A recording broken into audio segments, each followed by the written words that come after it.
Um, yeah, it's top one.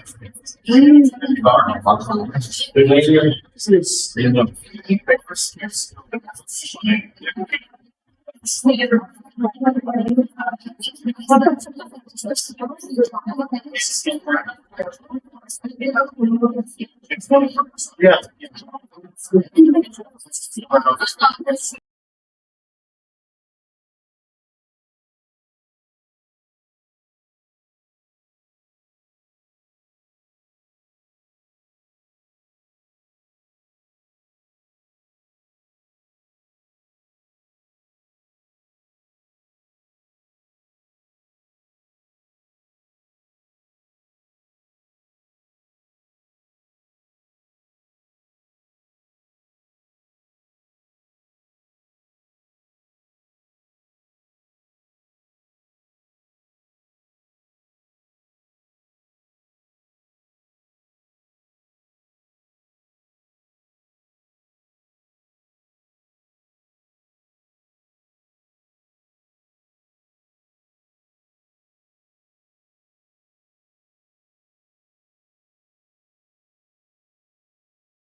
Hello. Wow.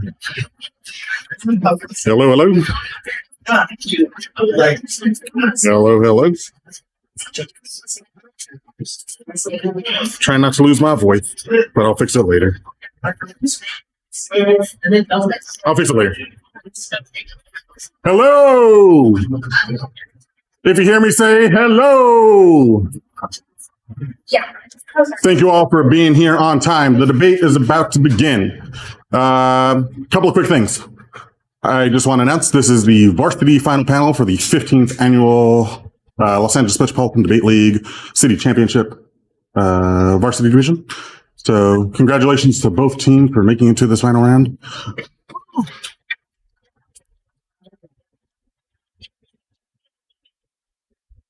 Before we jump into things and I give you a little bit more details, I have two quick notes for both this round and the award ceremony.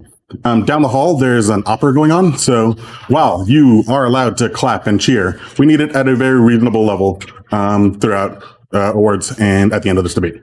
Second, this is a debate. Folks up here are prepping. During speeches, please keep yourself quiet and stuff so they could focus and so the judges up here can hear the round. If any of your teams are not in here, I just ask that they enter quietly in between speeches. All right. With that being said, this is an awesome round between two teams that represented us at the Urban Debate National Championships. They just happen to be the ones here in finals. I'm not sure how many times they've debated this year, but I'm sure this will be a good round. On the affirmative, we have Downtown Magnets High School. On the negative, we have Port of Los Angeles. Your panel is from Farside, Cameron Ward, Curtis Ortega, Norma Delgado. There will not be RFDs in person. We're going to jump straight into awards as soon as we announce the winner. But if you are interested in feedback and stuff, I believe that there was like a speech drop or something made so y'all could follow along. If you are younger debaters, I do encourage you to flow this debate, take notes and ask questions of your coaches. I was doing an email chain. Yeah. Okay. However that works, y'all got it. Hey, that's all I've got. Round's ready to start. 1AC, are you ready? Let's go. Oh, and one other note.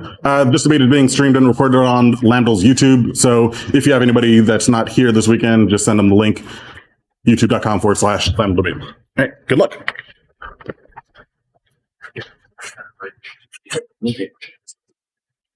No, if we take it off, it's gonna be too low. Like I'm in a silly position right now. It's okay. Very good. Did you set out the email chain or is it just speaker? I'm gonna set up the email thing, but I have to do the thank you speeches.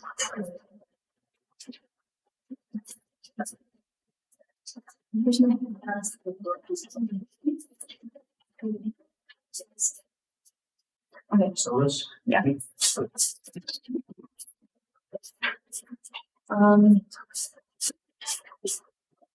Joseph, we're ready to Yes. say? Okay, I guess before I start, I just want to thank a lot of people who helped me and David actually reach this point. First, I want to thank Lambdal, obviously. Like, when I first entered novice, like everyone would tell me I wouldn't flow and I wouldn't really do so well. So like that feedback really motivated me because like that's pretty cool. And I'm just really happy that I got to access this opportunity because I probably would have never been able to otherwise. And thank you to Joseph, especially at Nationals. It was really like cool bonding with everyone. I want to thank Yardley, who's not here because if he watches this, it's going to bring bad luck. But thank you, Yardley, for literally like carrying us through everything. Like I learned a lot about myself while prepping for the arguments that we run through him. So that was really great. I want to thank Elvis, who I don't think is here, but he also helped us prep a lot of arguments. And I'm really thankful to these people because they really helped me learn a lot about my identity as well. I want to thank Chris, who stayed up to write us blocks so that we could qualify for nationals. Really, really great. You helped us so much. I want to thank Miss Lee she's not here, but I don't think, but yeah, she's our chaperone, and she was here to take us to the debate tournaments. We wouldn't be here if it wasn't for her. And I want to thank Jared Burke, who's not here, but he's like an op, so that like helped us a lot because ops make you like get better, and he also helped us a lot. And yeah, thank you to my team who aren't not here. I think they're at Starbucks or something, but like thank you for helping us, I guess. And then yeah, thank you to Polis. I really love bonding with you guys during nationals. It's kind of crazy how we've like basically met each other at every single finals here. That was really great. And thank you, Miss Chase, because you're really funny and you bring the comic relief to everything. And thank you, judges, especially Curtis, because you voted down on us a lot, but like that helped us grow.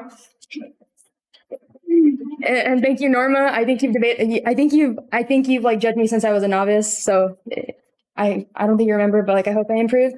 And thank you, Cameron, for the RFD last round. It was low-key op also as well, but like that helped us grow. Like, thank you everyone for helping us grow, and thank you to Lambdol for like giving me this opportunity to debate.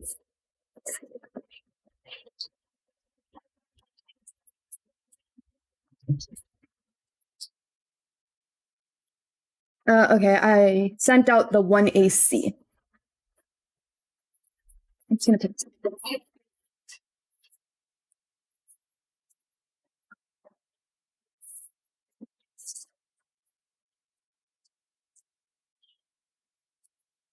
Okay.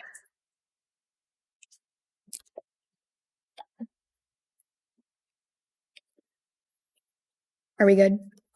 Curtis, Norma. Okay, June, Delmy. Not yet? No? Okay.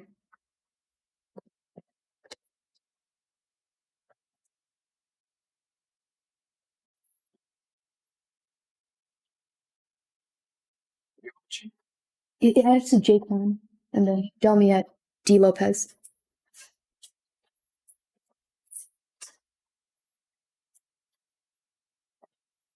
Okay.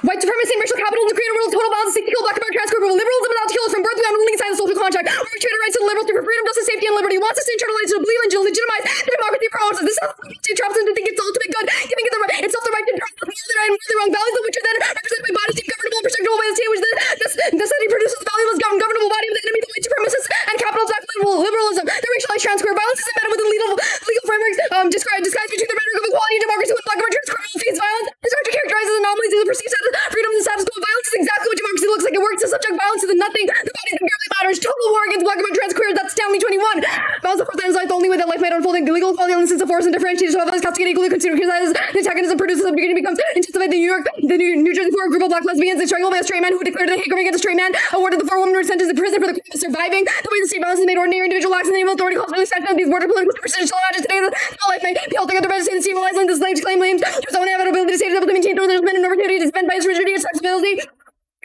Categories most viciously subject to violence, persistence, and other contact chattel slavery, the tool diminishing this tool ever adopting the reason further into the murders, the narrative, these are random acts and express nothing beyond the world, or instigators, violence, ultimately just hacking, transfers, flourishing against other deadly world. Liberalism creates representation of something desirable. It wants us to want more POC mayors, more brown women politicians who are millionaires. It wants us to want the freedom of the world it creates. It grants these concessions because behind the scenes of liberalism, white supremacy, and racial capitalism remains in power. It wants us to invest in the modes that keep the white bitches in charge. This means the black and trans queers are only valuable when they get the liberal state inclusion, diversity, representation by the state. Thus, our different faces liberalism to disguise violence. NATO, the part of this front, they have recently been increasing representation and recognition of trans queers at all levels of the organization, particularly in the way the military and the warfare is done. By giving gender a second mind, they would release 50 to 68 manuals on gender equality, how the word chairman is McBinner as chairperson, how they're radically reforming the heterosexual male-dominated field. They've held LGBTQI conferences in the official NATO hall and have opened up the NGCP to further ensure security and safety. NATO passes ostensible laws to create representation and inclusion units. They reform it within the guise of representational liberation and inclusion. The NATO up to the front and method of hiding its right to kill. NATO is the liberal state to use this right to garner support and host without person and persons alike. Yet the promises always fall short as they are made. The only way the whiteness and capitalism are able to grow and expand their influence when it comes to living up to the promises of keeping gender and people alive, we instead find death. That's right, 22. The relevance of the One Piece and security agenda is not evoked now, given the highly gendered war, the use of conflict and sexual-based gender-based violence, and what is relevant to the representation of peace and security, negotiating the gender and impact of armed public LGBTQ communities, a gender noticeably absent from NATO's war, despite policy communities, even on the international stage, just short of 2 weeks after the Russian invasion, NATO remains silent on what to do. Serves the WPS agenda for deploying women as a part of NATO's response, where the focus there through the military exposed NATO WPS policy requires member states to take primary responsibility, training troops on gender issues, deploying gender-based forces, and providing gender advisors. No evidence of gender advisors have been used by NATO contributing to this operation. NATO stated that gender equality is an integral part of multi-NATO policies and programs. Nevertheless, the response to war by Ukraine or does attention to the structure between the rhetoric and reality of the global commitment. And as NATO continues to lie about caring about gender and sexual violence, the supporters continue to fuck over and blame trans people whenever something goes wrong with their utopia. And yes, in the sense of NATO's involvement in Ukraine, whites are sitting at home advocating for NATO seizing out Russia and blaming trans for pushing Putin to attack the weakness of the West, LGBTQ inclusion, that's Islamic 22. It's the most serious conflict in Europe since the Balkan War. They asked the big question that trans people do this when Putin in Russia were strategizing to invade Ukraine. The consideration of whether the presence of LGBTQ people within NATO force might hinder and have their attacks for precisely 0 minutes of their time. And after LGBTQ people associated with trans people perpetuate the culture war against trans rights, profitable line of attack which can be neglected, we should be able to destruction of geopolitical conflict that should release the rights of LGBTQ people, fundamentally morally weaken society's fairness, made us weaken. Georgia has seen that weakness taken advantage in order to make a tolerance for LGBTQ people in the weekend, and that becomes additional risk bad. Survival and strength in the face of violence are equality is far more likely in the daily lives of trans women than the lives of rich straight guys watching to dropping tens of thousands of dollars on expensive combat. The status quo is one the liberal state system where it seeks to represent and protect trans people, yet incentivizes and protects the public's right to kill them. Trans queer life faces the status quo where NATO seeks to militarily push the agenda and face the nature of liberalism across the world. And trans queer life now faces the status quo where debate demands that we hold up NATO's ultimate liberal power and trans queer death through the seeming loss of pulse debates. This is how trans queers are always near life but never fully there. When all the systems of liberalism and democracy are created specifically and structurally ensure that black and trans queer people are killed because they become no longer human, at least things like trans defense law that seek to partially or completely excuse crimes such as murder and assault on the grounds of the victim's sexual orientation and gender identity to blame for the defense of violent reaction. Trans violence is necessary for the state for the monopolization of violence for trans people to be ejected from humanity. When the liberal states want you to interpret these deaths as anomalies, the affirmative urges you to see something much more extreme. The impact of overkill with killing trans people isn't enough because the state's protection incentivizes and allows for much more. Overkill to mutilate the fuck out of trans bodies, to brutalize them out of existence, violently eject them backwards out of the fucking world, out of space, out of time. This is the only acceptable liberal response to trans life. That's Stanley 21. Overkill is successful to push the body beyond the overkill is driven by the post-mortem removal of body parts. When the heart stops pushing blood is not killing is not finished. The aim is not to end the ending of trans life is the time as trans queers are approximately nothing. The facts of killing that already done must go beyond normative times of life. Overkill functions under trans gay defense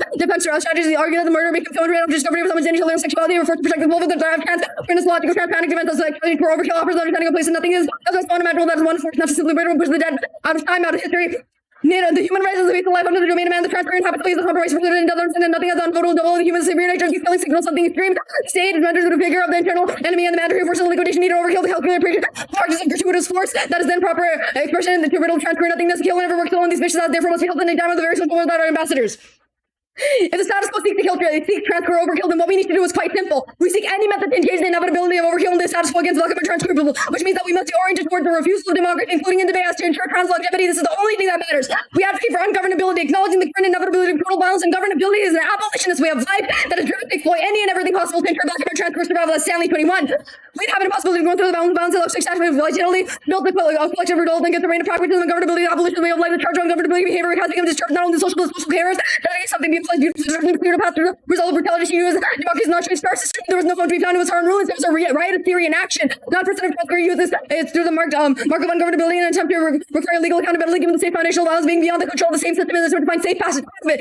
True the ability to find to socialize that also is not a survival strategy, a life pledge for those who without any good one scavenging post-political plan of attack, youth liberation as guerrilla warfare to destitute the state. The fact is the rules also has been a possibility of anything that by virtue of options that disappeared. The tactic of real chair tactics of violence, the sociality of bad kids, know the goodness of good perception. That's why transqueers are the outputs of the world, the exclusive from the very forms of normativity. They're deemed ungovernable. The liberal state, yet black and transqueers recognize within the violence there's vitality. So ungovernability happens back for black and transqueers. Violence is inevitable. So we seek a way of life that builds yourself to social and political players.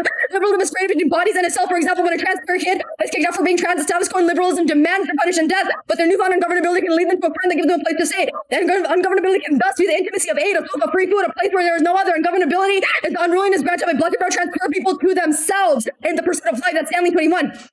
Having the option to align one identification to the regime of state violence is a reform we cannot not fight for. Major declares that one of the most exciting things about me today is watching a girl go catch the bus in her shit, detailing how black trans women were targeted by the police police for just breathing. She tinkled her optimism with an insistence on firms are ongoing. Made her change the gender marker and identification from the sign M to F. She then changed it back to male because I want people to know I'm transgender and love me for that. Fuck this other shit. She did not want the state to understand her as a cis woman, and that was my way to strike back, and you have to find your way to strike back. Yet together and acknowledge what's going on, but it's the personal stuff that gives you the strength to go forward. Baker grows a black trans social life in the ruins of the white world, the unruliness of the transfer youth who reject the concrete discipline of education, and the emptiness of home undoes the pledge of incremental personhood, while the scale of which evolutionary change most often becomes known by Misty's minor acts. Our anti-authoritarianism is a force that outcasts the state in the covert practice of the giving full jump character and cells and counterfeiting documents. Underground, we creep onto sections of the documents, recognition beyond the frames of democratic security. Ungovernability can not only refute the day, it figures out an ease of living now. If anything, this is an unfinished experiment of collective action and recursive dream built upon itself into place of trans-queer celebration. That is Major's laugh. We return to the banks of River Jordan, where we will wave Marcia, Sylvia, and all the others who were chosen from the world that could not bear their opulence. It is in this atmosphere of violence where getting ungovernable is both a trace of and a map for becoming liberated as we speak. Open for cross. Did you want it to go up there? Yeah.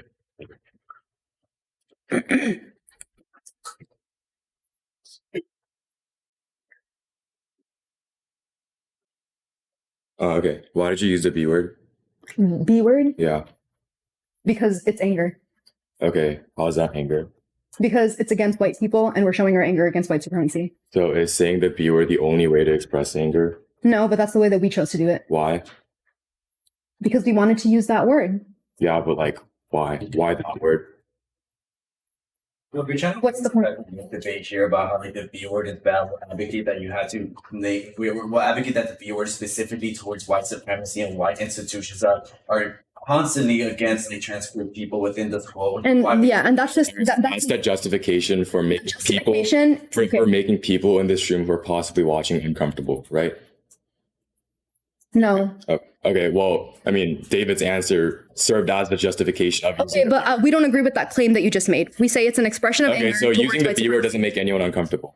Okay, ask people, please. Sure. Okay. All right. My partner, them, raising hands right there. But okay. All right. Anyways, voting AF, what does it do? Right, what? Sorry. Voting AF, what does it do? Voting AF means that the judges agree that ungovernability is the most exportable. What is ungovernability? Ungovernability is a survival mechanism used for Black and brown trans queer people to resist against liberalism, and it's a way for them to survive. I guess what was it called? It was like something on the couch, just spending time by yourself. No, not spending time by yourself. Okay. It says that ungovernability can look like mutual age, such as when your parents, when a Black and brown trans kid's parents kick them out, liberalism wants them to be dead because liberalism wants them to be kicked out. What we're saying is that them finding a place to survive and having that intimacy where someone's going to help them survive. A sofa and free food fights against liberalism. We're saying that for a Black trans person who the other option is death, that is resistance that keeps them alive. And that is what we're solving for. Okay, sure. That is who one of the provides these sofas and free food? other ungovernable individuals. So And also people who align themselves with ungovernability. are they taking care of each other? What we're saying is that that's what ungovernability can look like, but it can also look like a Black trans person going wherever they can to survive for that next day. So intimacy and a sofa can look like that, but it can also mean going to a homeless shelter, you know? Sure. And who are those homeless shelters run by? It doesn't matter. Like, it doesn't matter. Is the state okay? So if it's a white capitalist, it's still fine. Yes, because that means that that ungovernable person is exploiting the homeless shelter for their own safety. So we argue And that there's no chance of the white capitalist exploiting the person back. the only other option is for them to die on the streets. Is the state bad? And Like, what do you mean? there's no one is he take a stance on the state. We say that the state harms Black and brown trans queer people, but it is able to be exploited for the good of them. Is it redeemable? What do you mean redeemable? Not exploited, but for gradual change, or however, is it redeemable? We argue that through whatever.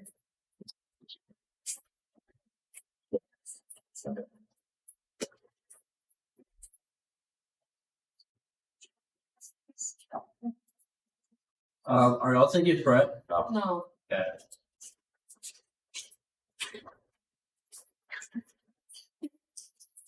Please.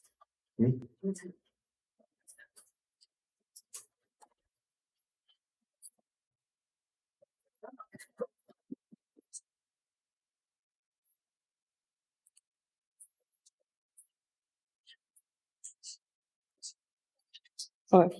So I'll just start with a thank you speech. I wanted to give a thanks to everyone at Lambda, especially our coach Parkwin, who has been able to refine our arguments and help us understand new args and how to deploy them. Sorry, that's yours. I wouldn't know where we would be if he wasn't here to help us the entire debate year. He has been helping us, staying up late to help us prep and become a better team. He has helped us make history for our school and make us new goals so that we keep having a driving factor to keep debating.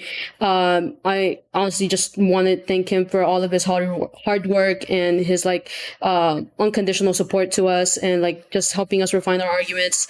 I also wanted to say thanks to Ms. Chase, who has been able to deal with us, travel with us, go on the plane and just be with us for 3 hours and have to take our shit and just deal with it and keeping up with what we do.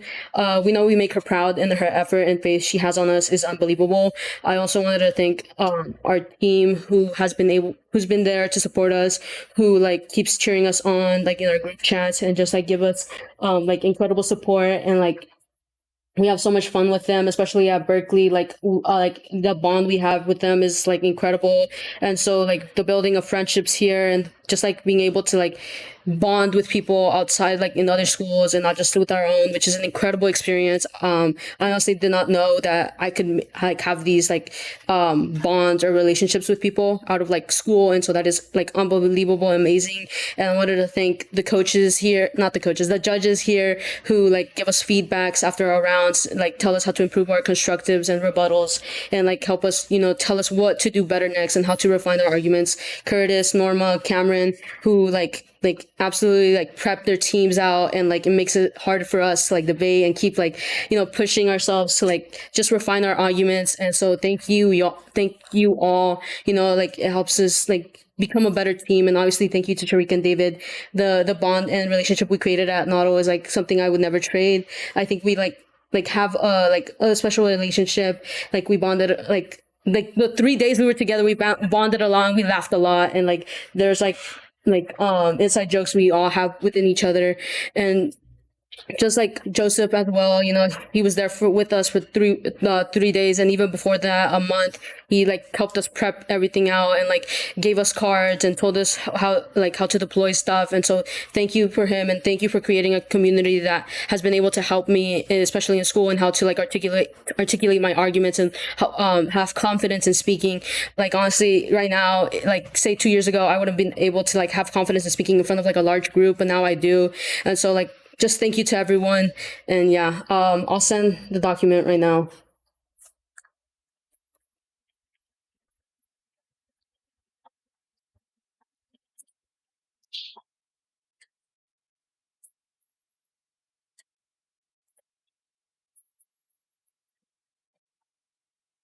It's gonna be 2 off and then case. Let me see if this is the right one. Okay.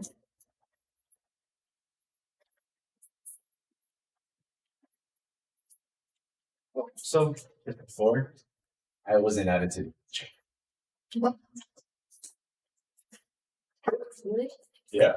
Oh.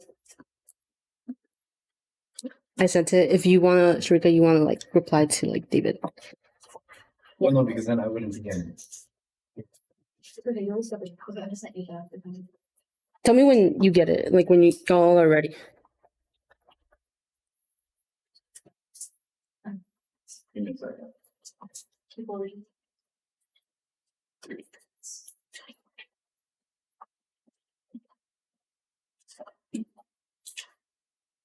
My bad. It's 3 off. I read it.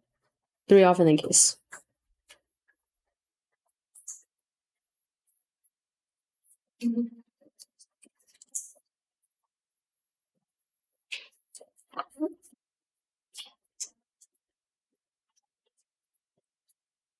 Tell me, do you think you could send it again and then add David on the chat? You have ID? I think I have it. Let me check. Is it David M57 or David 5? David M. You want to do it? Yeah. Oh, there you go. Never mind. Yeah, we're good.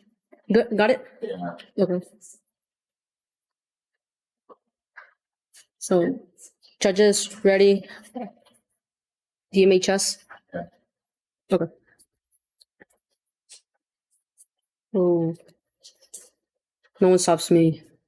Or no. In terms of the nation, the United States federal government proposes obviously method in AI, cybersecurity, and biotechnology that presents a departure from the status quo. One, the United States federal government is the people. Chambers 11 and 13. Legal declaration announces itself as an articulation of an established legal fact. The law makes we the people, but at the same time, it only becomes into a being as we the people play the properly has a role as we the people. Two, AI refers to any technique and aim at approximating human cognition using machines. It encompasses machine learning, data mining, expert systems, and more. Achilles 19. Quest consensus of AI is bread and butter. We used to refer to a large set of info science techniques aimed at approximating some aspect of human cognition using machines. AI covers, but is not limited to networks, vision, data mining, expertise, language processing, and evolutionary computation. Three, cybersecurity includes protecting networks, devices, and data by ensuring confidentiality, integrity, and viability. CICA. 19, cybersecurity is protecting networks, devices, and data from unauthorized access. The practice of ensuring confidentiality, integrity, and availability of info. Four, biotechnology is technological application of biological material to produce new products. Verma 11. Biotechnology was defined as a science application of the principles of engineering and biological science to create a new product from raw materials of biological origin. Biotechnology is either living material, biological products to create a new product. Violation. The affirmative has no method for cooperation or analysis on emerging technologies. Vote next. 1. Fairness. The lack of stable mechanism and analysis on emerging technologies erases negative ground. Most think work is predictated on the Wednesday's position and solvency mechanisms surrounding a certain branch of technology. This makes negation impossible, and their model incentivizes teams to talk about anything that's not emerging technology to reduce the prep burden significantly. 2. Skirting discussion of topical controversy and after skirt the most contentious and difficult questions of how to relate to technology. We all debate for different reasons, but competition drives us to improve and refine arguments to their best open subjects and could cause monopolization of the moral high ground, which denies the role for the negative, causing shallow and unpredictable debates. 3. Science literacy, key to revolution, organizing, lack of research, political consideration of tech, greenlights, awareness, expansion of surveillance, and racial capitalism. The skills we obtain from researching emerging technologies are key to becoming radical and revolutionaries outside of the debate space and even after we've left the activity. 4. Twist side, reading the broad negation of data on the negative wall, reading advocacy that refers an analysis of emerging technologies, captures any benefit to their interpretation, but retains tech as a stasis point of debate. 5. Truth testing, a theory of power of the affirmative cannot be tested since we lose the ability to clash with it. The inability to clash turns the 1 AC into an 8 minute unverifiable monologue that doesn't allow the negative to research to the truth. Rigorous testing is key. The impact is education. As UDLs, regardless of the topic, we are here to learn, and learning is impossible without next up, the United States federal government should ban biometric technology in the area of artificial intelligence. Surveillance renders bodies as a normative and non-normative. Queer bodies and other non-normative identities are framed as dangerous. Kapoor and Grinberg, 2019. Surveillance renders bodies as gender subject to surveillance spots population through identification, classification, deviations from the norm can be framed as dangerous. Say functions and cooperative initiatives, non-normative gender identities disturb logics of surveillance capital systems. Queer identities are opaque to systems, render returning inconsistent biometric calibrated upon binary assumptions of gender and embodiment. People who do not confirm as a computer as biometric system failures. Sorry. Most 9/11 security protocols are invested in producing figures of gender deviance to justify mobilization of surveillance technology for reasons xenophobic, classistic, and economic value. The function of surveillance is exacerbated by the operative logic of military planning in the U.S. Safety state to prevent unknown dangers. Sorry. Identification technologies reflect social inequalities. Mason at Magnet 2012. Cybersecurity use disproportionately people of color, queer, and non-gender conforming individual sex work is connected to violence against women. Sterilization, believed by state institutions, violently restoring bodies' behaviors. Surveillance technologies, regardless of their original intentions, always emerge in specific context. And social inequalities. Fingerprinting was developed as a eugenics project to demonstrate white racial supremacy. The supremacy used to police biometric developed with inequalities and reflect those same technologies. Next off, So look at the text I sent you, the plan text. Reread it. It's the new plan text for biometrics. We read the wrong one. New text for biometrics. The United States federal government should ban biometrics technology in the area of biotechnology. On to the next off. The use of the B word should be an independent voter. It is highly problematic, makes debaters and judges uncomfortable, and entrenches the patriarchy in our lives, reducing their solvency and re-entrenching the problem. There is no redemption. Rejected team. There's a low threshold because our parents are watching this wrong. Cleanman L08. Use of B makes it harder to see the links between the world and patriarchy. Unwittingly reinforce sexism, provides women with false power, challenging neither men nor patriarchy. B is a slur word, has a female reference for sexism, keeps women from building solidarity, dividing into good and bad. bad. Even the use in a friendly way reinforces sexism and threats all women. The words matter. Words reflect the reality as well as the shaping it. Words precede action, fights break out. Words can signify hierarchy. On to case 1. Vote neg on perception. A, nothing's supposed to, but there's no connection between the ballot and changing people's attitudes. You encourage more teams to read framework, which turns your offense and prevents the alteration of mindsets. Be no warrant for a ballot. The competitive nature of debate co-ops any ethical value for advocating the app. Winning rounds only makes it look like they just want to win, which proves framework and means advocating by losing is more effective. See double bind. If the app is true, then it means negation is impossible and bolsters our T offense. If the app is not true, you should vote neg on perception. Endorsing their method absent opportunity to assess its legitimacy produces poor decision making and scholarship. D, voting app can access social change with a ballot, but voting neg results are procedural impacts. E, there's no real benefit to negating the affirmative. The model only allows further negation of one's identity. The 1AC was enough, and negating identity causes psychological violence. B, F, introduction. The 1AC has already been introduced and no longer has a connection to the app team requiring the ballot commodifies their speech act, which turns the app. 2, using the state as a historic tool is beneficial, even if you aren't to say anything else inverts the error and abandons governmental and policy research, which is worse. Sanati 14. Resistant governmentism found in its contingent and struggles that are within the government's rationalities and transformative support nurtures skepticism of universally good actors or solution power in fact interacting complex way with diversity space. The government has a heuristic invites them for ancients rather than demonizing of power and political fosters ethics of political engagement, taking through plural practice that demand attention to what happens instead of what ought to be. Instead, we would attempt to twist power by playing with whatever cards are available and would require intense flexibility on the consequences of political choices. My position leads to activism. 3.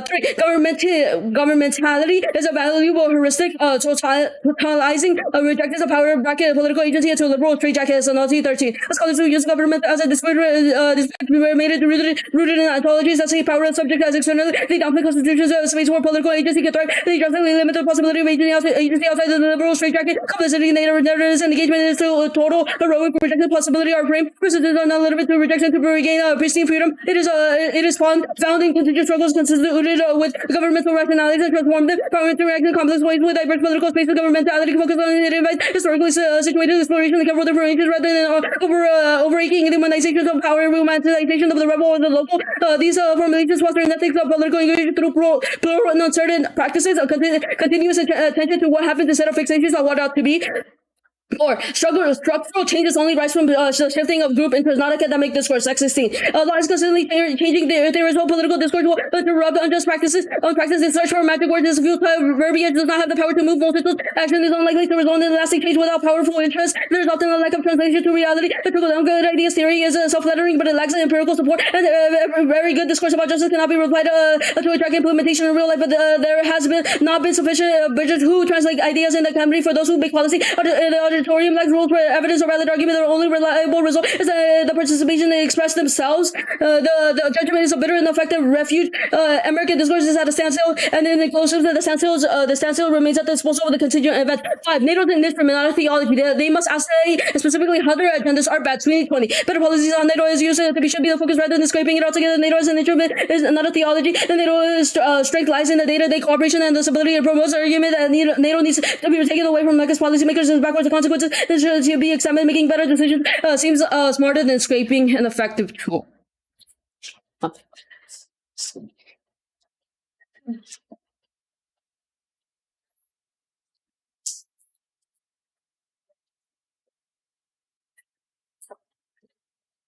Okay, on the biometrics CP, how are you mutually exclusive? On the banning biometrics, how are you mutually exclusive? They reject the state. So we reject the state, so that's why you're mutually exclusive. Yes? Yeah. Okay. On the T tag, how does this round specifically trigger any of your standards? 1. Okay, we're saying that the 1AC not use of AI, biotechnology, or cybersecurity, like burdens our research prep, and we can't really isolate. But we disclosed to you before round. So like for city champs, why does it matter? Them, you guys, y'all disclosing doesn't matter, Right? because this is like the final round of city champs. So you couldn't prep against it? Okay. The app is very vague. Okay, so Like, we couldn't really isolate what the app was. Okay. Like you all don't have AI, cybersecurity, or like biotechnology, which makes our prep burden very increasingly significant. Right. Okay. So your link, I guess, so the link to the standards is that the app is vague. No, Is that the link to the standards? no. Okay, then. Okay, then. Well, okay, what is the link to the standards then? Like, how do we specifically trigger impacts in this specific round where you were supposed to have us prepped out? Well, okay, the app is very big. Okay, we aren't able to pinpoint what exactly It's about the model of debate. It's not about your one specific instance of the 1AC. We think that your model of not including any type of technological link in the 1AC is bad because we think having technology as a stasis of discussion is key to Okay, the standards. that works. Okay, on the fifth card on the case. Actually, no, I'm not going to ask that. Okay, on the B word procedural, I guess. Okay, well, first of all, what do parents watching have to do with this? one, it makes people very uncomfortable. I'm very uncomfortable when you use that language. I'm pretty sure other people were very uncomfortable. And using that type of language like triggers especially like sexism and like especially towards women, as women were like Okay, what about women who reclaim the word though? My parents don't like cursing. That's the low threshold. If they see that you're cursing, then they're going to make me quit the activity. Is that the biggest impact? No. Okay, then why doesn't women reclaiming the word solve? okay. One, I feel like every woman has their own like way So, of what so it means, if I'm right? okay, but did Okay, did yeah, you yeah. ask- But my the way I view it was very like hurtful and Right. like a very like I respect you- that. Why didn't you're assaulting me. Why didn't you ask me before round not to say bitches? Okay, one, why should I ask you? I feel like That's it.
Why? I run it.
All right. I guess before the round, for my speech, I'll give a thank you speech. I don't think many of y'all know. This will be my last debate for Lambda. I'm a senior, so I'm graduating after this year. It's been quite a ride. I've been in Lambda for all 4 years of high school. I started at T1 at USC before the pandemic hit. I remember, it was just a really good time at debate, and I enjoyed everything that I did. I want to give a special thank you to, first off, Lando for for making all of this possible before anything. None of this would have been possible. None of us would be getting this type of education that I do believe is valuable towards our future and everything that we do want to do and things like that. I want to give a special thank you to Yarli, who isn't here because, like Shrika said, he thinks that he's bad luck by watching.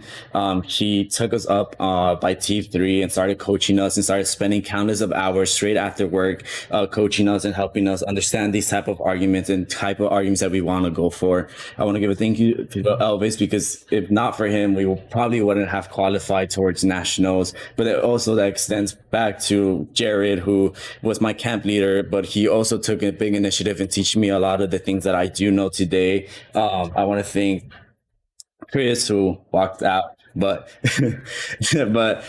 he spent countless nights staying up, and we spent about every time we got in a meeting, he would dedicate 3 hours of his day to just talk to me about like everything, all these other strats. I want to give a thank you to Miss Lee, because nothing would be possible without her. Her taking us to tournaments is what allows the DMHS team to keep existing.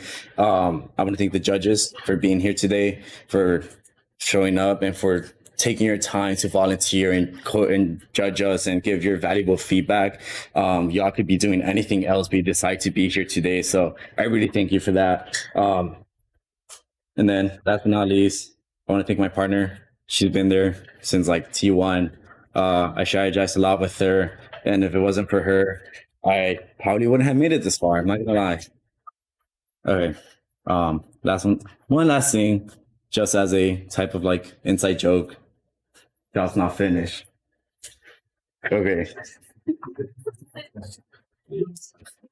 No new cards. Or actually, yes, one new card. Job's not finished.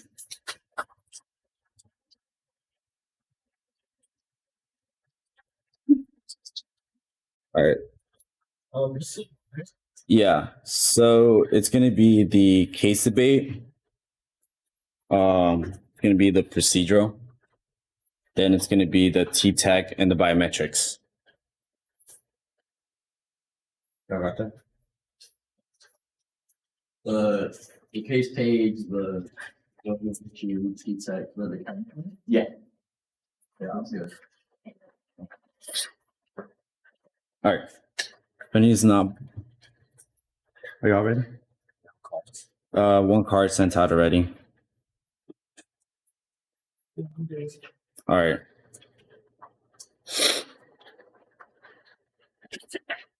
You good?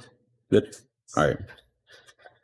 Bring me to the ballot. We'll be voting for the best form of education. The education we be within this environment is best, or should we treat Lambda with respect and use it for revolutionary purposes? We can use Lambda in ways that are politically imaginative, not reduce ourselves to have policy debates all the time, especially at finals where there are a lot of fucking young debaters. So we have to use Lambda in a good way, and that means use the 1EC education. Exportability is best. What we can take out of this activity are things like chaos that talk about things that affect us, especially all of us within this room. We in UDL debaters, by virtue of having limited access to resources to coaches, it's just not valuable to engage in normative policy education. So instead, prioritizing new educational spaces that the 1EC produces and extend our impact that overkill is when the killing that transparent black and brown people isn't enough. So the liberal world has to go further by mutilating the fuck out of their body. The ungovernability provides a way that we can prevent the overkill of transparent people. But even better, we can avoid NATO to continue to make claims about how transparent people aren't enough within the school. And we don't claim to spill over. We claim portability. We say that the judges should vote for the method of education. In education, the method that is most applicable in real life is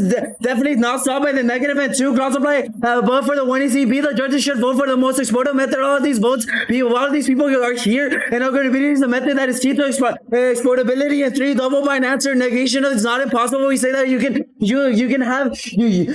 have engaged through a method debates. You have your entire Mijungo app. Don't act like you couldn't read that. Endorse our motto and for negating the affirmative looks like the method in 5 group both Sonoti cards. We don't produce state engagement. We allow for better debate engagement. And On to the procedural debate. one, treat this procedure as a pig. One, saying the B word needs to us saying the B word means that they need to win a specific link as to how us saying the word triggers a unique impact that turns case at best they win is that saying those words independently of the app is bad, but there is no correlation. The threshold is hard for them to prove that ungovernability fails because of the use of the word. So the entirety of the word, they need to prove that because we use a B word, it fails the movement of ungovernability before anything else, because you need to prioritize ungovernability before anything in this debate round. And two, one, regaining the word is good. Three, dummy could have said anything about language is okay. If they knew it was going to be ungovernability, we're going to express our anger in this debate round, especially at the championship tournament and at finals. When we say when we say the B word is oriented towards white supremacy and liberals, unless you are that, then what is their impact? Even if you are, who cares? You're a literal cabinet trying to put transparent black and brown people in jail, and saying these words is good because reforming, especially Lambda, low-income black and brown people, fundamentally understand the colonial nature of these words because we invent them. It's black and brown people always pushing those words forward, pushing those words forward. Any stories is connoted as bad because of how white people have used them badly, and that means an orientation away from whiteness. White people usage of these words as a form of violence to us, using these words against whiteness, taking those performative approaches via using things like strong language, these are things with better moving organization. And onto the T-Tech debate. This is a perfect time to critique. We are literally the heat and thick of the anti-trans movement. Just for being brown people face security issues just existing. Everything about us being here right now demands we try to find every moment possible to be ungovernable, to be unpredictable subjects for subjects. White supremacy, liberalism, racial capitalism, framework. Extend the overview on the case on education production is best. Comes before T-Tech and T-Tech. They are replicating the state within this debate round. This is an independent reason to vote affirmative, because the state isn't a theme but an abstraction, the collection of all things to embody an act on the internationalization of hierarchy. I.e., if we win that, they uphold violence on the links, and we win, they manifest as a state. In this round, that's standing 21. U.S. liberal state has enacted University of Man using that category for the exclusion of beyond the universal white property management. We of the people, it's double in the form of New York life has always been mandated. We preserve our attachment to the democratic form. We will remain trapped inside its walls. The state's political attraction, the hierarchical institution by which a privilege at least strikes to dominate the vast majority of people. The way we reproduce the consistency of the state through the everydayness of the social industrialization, the enemy in our reproduction of a hierarchy, saying here in the face of de-election, which is one of the foundations of the ethos, namely how we is free from the people. And one, answers to their And to their predictability. One, of course, they will say that transgender people and black violence is unpredictable because the state has made it its purpose to make it seem like there isn't a stability in the world, that there is a stability in the world. There's a critique of the one thing in which we argue that the liberal state lives off the notion that trans people must die, but they do these things in a hidden way to ensure stability and answers to fairness. One, procedural fairness versus structural fairness. Procedural fairness outweighs in this debate. It's the way that how we do debate, whether we read a plan or don't, following speech order times, etc. Structural fairness, of structures, whether the world is further relationship between those two things. Next says procedural fairness doesn't outweigh. Next says procedural fairness outweighs. We say structural fairness determines procedural fairness because of existence of poverty. Some debaters really cannot be competitively successful. Structural fairness impedes the procedural fairness of certain debaters. And answers to switch side debate. One, no link. They don't want you to. They want you to check your identity at the door. And two, it's a turn. It's a turn on goalposts. Frameworks are ready to reaction to the presence of black and gay debate. And this activity switch side is an argument made in the bad faith because the teams that run framework on the neg are the teams that same teams running framework on the app against K team and beginning to weigh the odds so that they can go for nuclear war. There is never a meaningful or intentional engagement of the app education views switch side debates policing mechanism from where and how debate is supposed to look like, and it is important for us to advocate on governability both in the affirmative and in the negative because only a continuous advocation of governability ensures that governability is successful.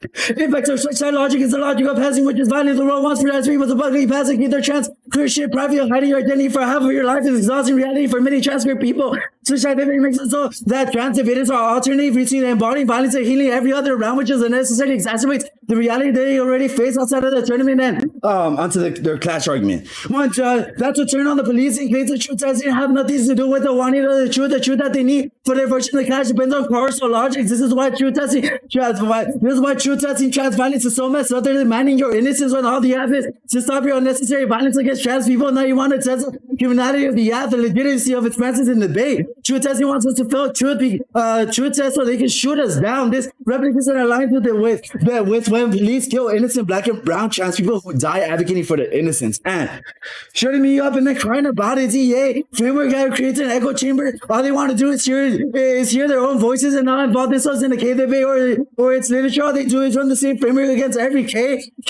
app. Why do you think they don't know about black and brown trans queer violence? It's because of these countries' these college frameworks seems to only go is to shut up K teens and they continue to complain that they don't know what the K teens are talking about and they're feeling the need to use frameworks reacting to their own ignorance. How are you going to complain when your strategy is entirely based upon silence? If anything, vote against it for crying about a problem they created. Be so for real right now. And on the biometric CP, one, there is no link to this. There is no reason why we need, but two, it's cruel optimism. Cruel optimism extends the NATO core, how they do things authority, but won't follow through like NATO committed to defend women, but you can't happen and they didn't do anything. And two, that sequence, what's the sequence?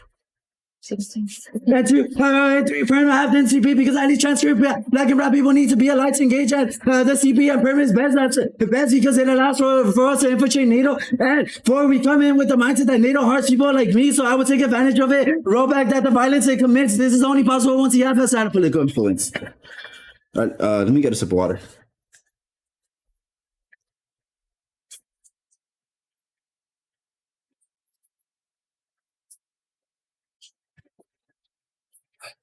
All right, open for pause.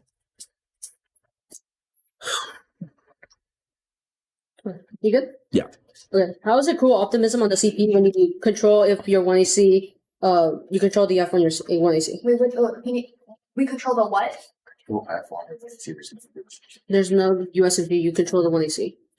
Okay, you can control the 1AC and it will say government about 500 million times. It will also say federal government 500 million times. And we argue that it's full optimism because black and brown trans poor people already know the state is going to harm them. So what we say is that ungovernability will allow for state engagement, but only through exploitation. We say that the way that you engage the state is one already If ungovernability doesn't spill out, how is that cruel optimism? So we'll argue that like cruel what do optimism. you mean spill out? Can you define that? Well, it doesn't spill out of the debate space, right? Right. so it's a way that Optimism. so it's It's about exportability. it's about how we export this knowledge. Even if this specific debate cannot affirm ungovernability for people, we say that the knowledge production of ungovernability and the method behind it, that method is exportable through our knowledge. So it's something that I've been able to take into my life through learning about it. So we say that it's about exportability, not necessarily about spillover, because policy debate doesn't spill over. Like, Okay. What is the DA on the echo chambers for the framework? Yeah, for the framework. So I have a. Sorry, yeah, they're shutting me up and then crying about it, DA.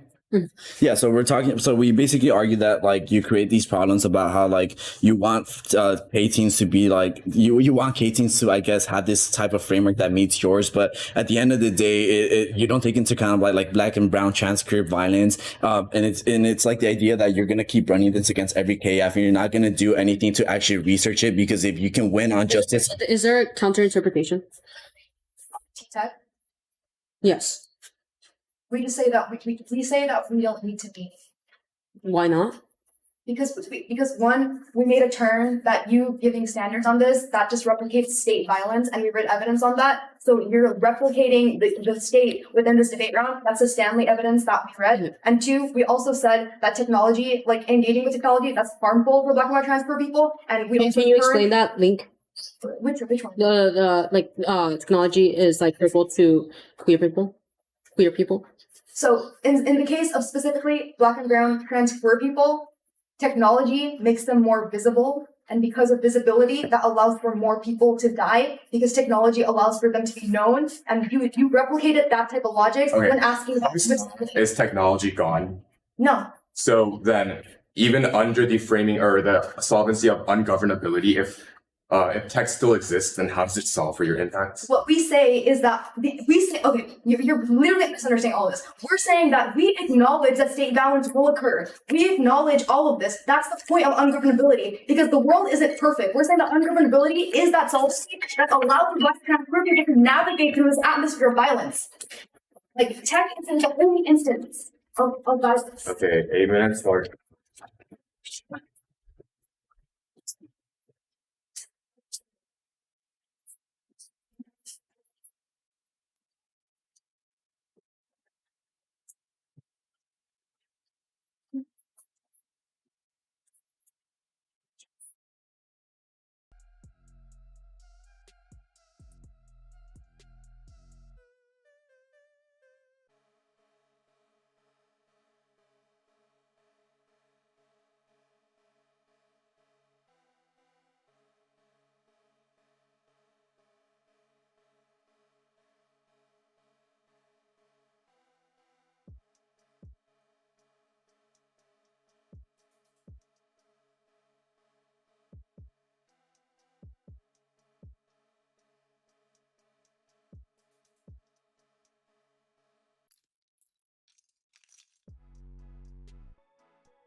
Sorry, looking for my thank you speech.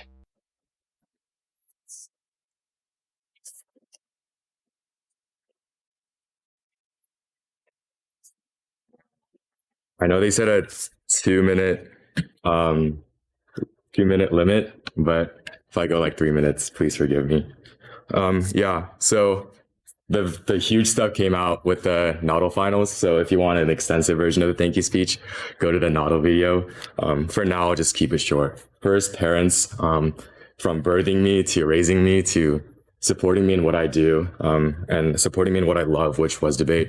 I think them being there for me, letting me go to tournaments, investing money and time, sacrificing, I guess, family time and vacation time so that I can go to debate tournaments, giving me rides to invitationals, etc. Thank you. Lambdal giving me the platform to be a debater. I think obviously without Lambdal, our school probably wouldn't have a debate team, wouldn't have a teacher that's leading a team. And without Lambdal, I mean, hundreds of us wouldn't be going out every month on weekends to debate.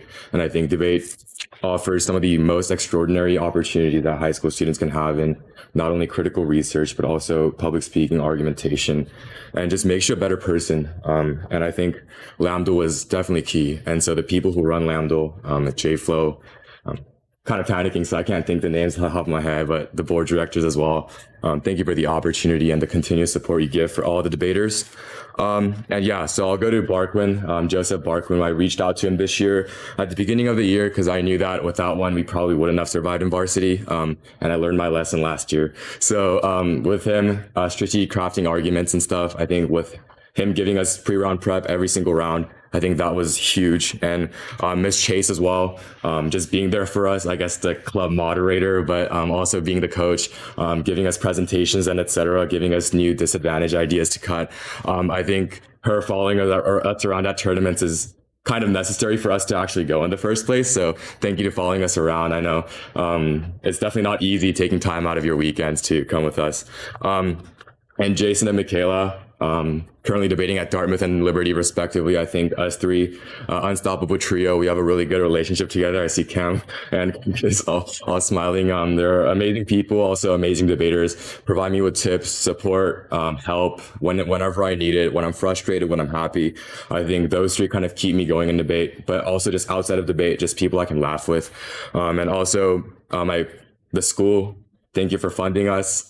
And hopefully more funding next year. And then my partners, Jade, Delmy, Henry, thank you everyone for letting me debate, because without a partner, I wouldn't be able to debate. And especially Delmy, committing to a huge step up in not having debated a varsity round at all, to going to an invitational for her first ever varsity tournament, now at the champions of Noddle and then the finals of city champs, and hopefully the champions of city champs as well. I think thank you so much for following me around. Reading the 1ACs when I send them to you, asking if you can finish in 8 minutes. I know it's hard, but hopefully next year we'll reign back to be champions again. Yeah. 2NC. Oh.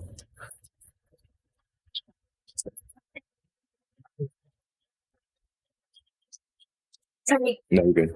2NC is T, and then the B word procedural. No new cards.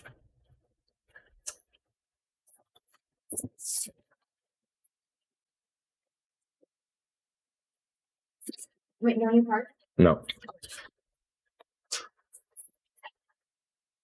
Their app isn't topical. It does not defend a scalable analysis or method that departs from the status quo in one or more of the following areas of emerging technology: AI, cybersecurity, or biotechnology. Our argument is not that you have to from the US or NATO as an institution, but just that technology has to be at the center of each debate. However you strategize to make the technology the center of your app is up to you. But the 1AC does not clearly outline how they engage with technology, and even if they isolate the harms of technology in the 1AC, they do not have a scalable method that is a departure from the status quo that solves for the harms of technology in the 1AC. And the USFG is defined as the people, which means that people can take on a departure from the status quo and have fiat and implementations of a departure from the status quo that solves for the impact of the 1AC. You don't require you to engage with the state or pass a bill through Congress or NATO, which means that the card that they read on how the state will always engage with us isn't true. And onto the showed up and crying about this, that there's no link, because this side is about shooting them down. It's about echo chambers, but and trying to shoot down people who try to do K-debate, switch side solves. I'll do more on that later.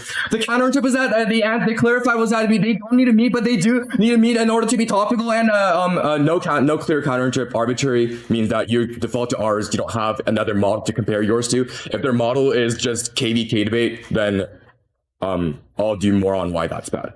And they say that providing standards is violence and policing, but that doesn't replicate violence and policing. There are independent reasons for why technology is valuable in the debate space. It's not about the USFG or NATO. They can win however many times on NATO and the USFG is violent towards black and brown queer people.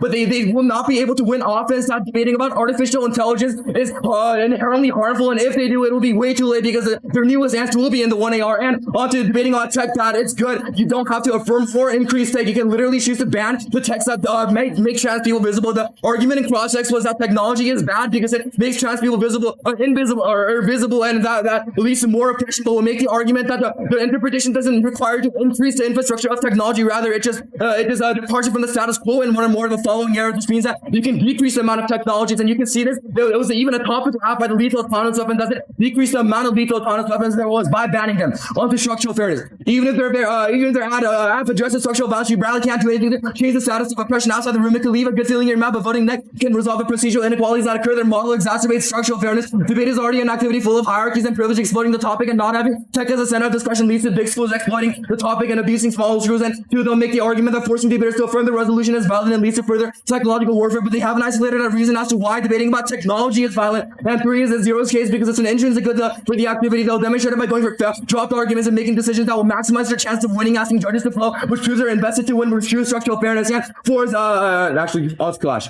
Not talking about emerging technology, refuses topical controversy and allows apps to have insanely specific, unrelated topics that refuse to team the stable status of clash. If you go ask anyone about how this app would be topic under the resolution, it wouldn't be because it would be impossible to predict, and it takes away the clash that we were able to have in the argument was that they disclosed, but it doesn't matter. It's about models that 1AC and specific 1AC being disclosed to us before the round wouldn't matter because it's about the model of debate and how predictable their model can be. If their model leads to infinitely regressive practices of finding smaller and smaller literature bases that makes it impossible for the negative to negate, then that's bad. And one will make the argument that clash is key to truth testing. It's impossible for us to learn under their model of debate because it allows for shifty affirmative.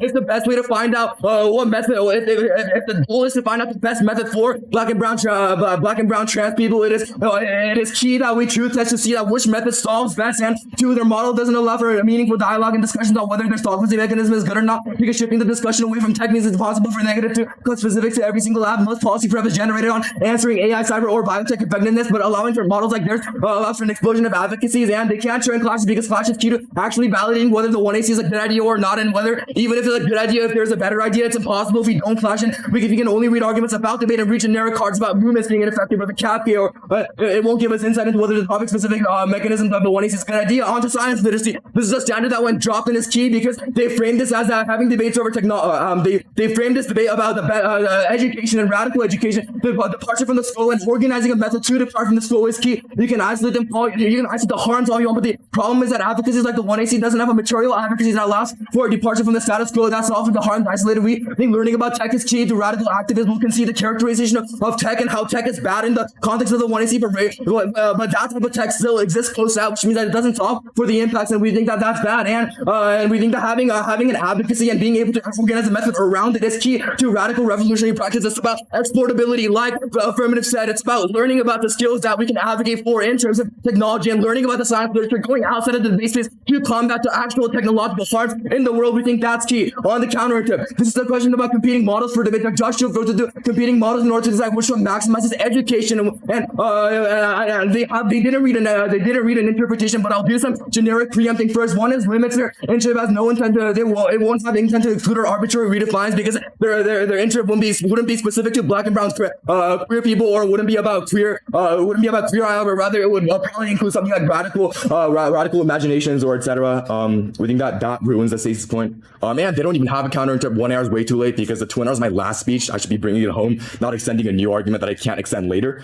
And it turns their offense because untenable research would make community formation impossible by cultivating a hostile community where every debate is messy and erodes incentives for engagement, which allows for apps that are the antithesis from their vision of debate, which means that broken communities means that 1AC fails. And onto the TVA. The United States federal government should ban biometrics and biotech. That's the counterplan that'll function as the TVA. More work on it in the 1NR. But switch side solves, and it also solves for the this side that we mentioned. One, they can refuse to engage with the political institutions and make broad critiques of NATO on the negative, or reading this exact critique of queerness on the negative, while reading an analysis of emerging technologies on the affirmative. That way, you don't have to engage with the state and link to your dissent, while also retaining the educational benefit of debating about technologies. For example, the 1AC could look like reducing the tech or whatever the tech they isolated in context, and the negative can be this critique. Onto the B word procedural.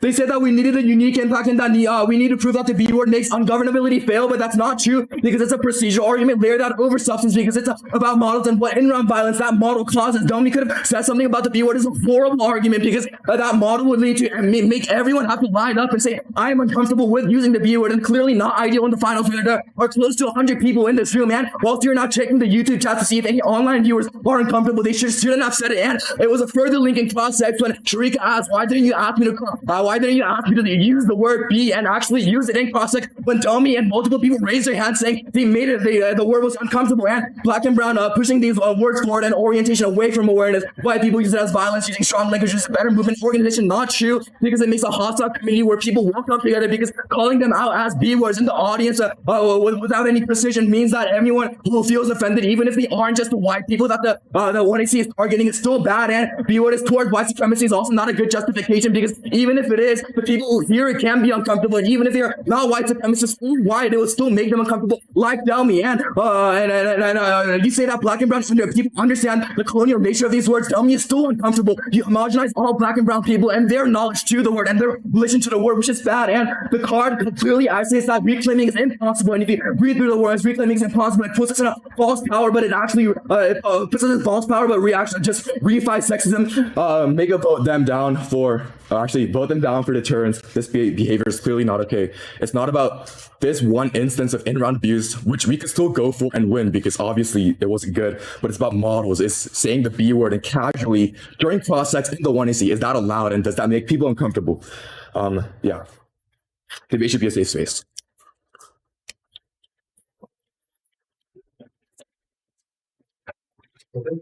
Yeah. Under your interpretation, how is ungovernability a small lit? A small lit? What do you mean? How is it small literature? Like the question of ungovernability? Like, what do you mean? Sure. You think that, like obscure, as in like very small literature base? Well, if you're going to give them the resolution and tell a policy debater to come up with ungovernability, there's not going to be many people who can do it. Okay, cool.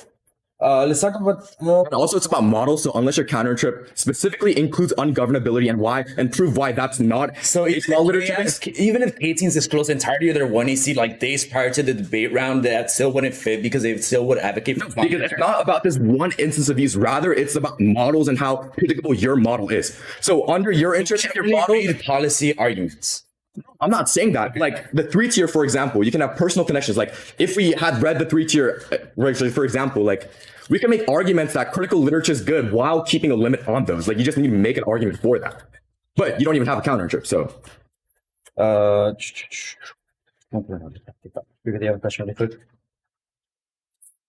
TBA, explain how it works. Ban biometrics. We've isolated in the 1NC that increasing biometrics increases surveillance on trans people, queer people. We think that banning that is good. Why is science literacy? Why does that type of education outweigh the type of education that we're trying to? Well, one, under your umbrella of exportability, we think that science literacy is the best. Learning about technology, the harms that you've isolated in technology, not tying it to material action, unlike the 1AC doesn't do, is bad because you can know about all the harms and not know how to do anything. We think that our internship makes it so that you can isolate the harms all you want. You also have to research a method and a solvency advocate that advocates for a banning of those technologies. And we think that having that advocacy tied to the 1AC is good for radical organizing in the future when you go out of the real world, like export the skills that you gain from debate to advocate for the harms that you isolate in society. Sure.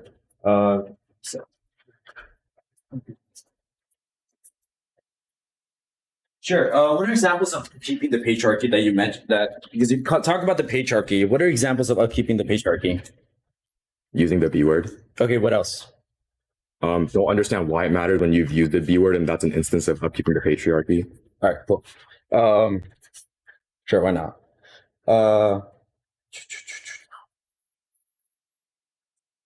Okay, I guess I'll just go for it. Is talking over your partner who is a female not keeping up the patriarchy? You can make the argument. Okay, but how do you not lean towards like that type of patriarchy or upkeeping the patriarchy within like debate? You can make that argument if you think tag teaming. No, I know, but how do you not lean to that? Well, you need to first explain how tag teaming is upkeeping the patriarchy.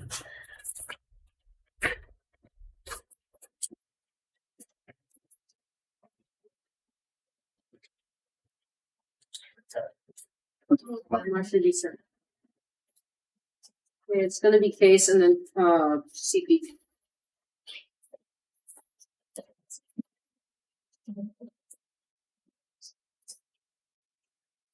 Is there a doc on? Yeah, I sent it.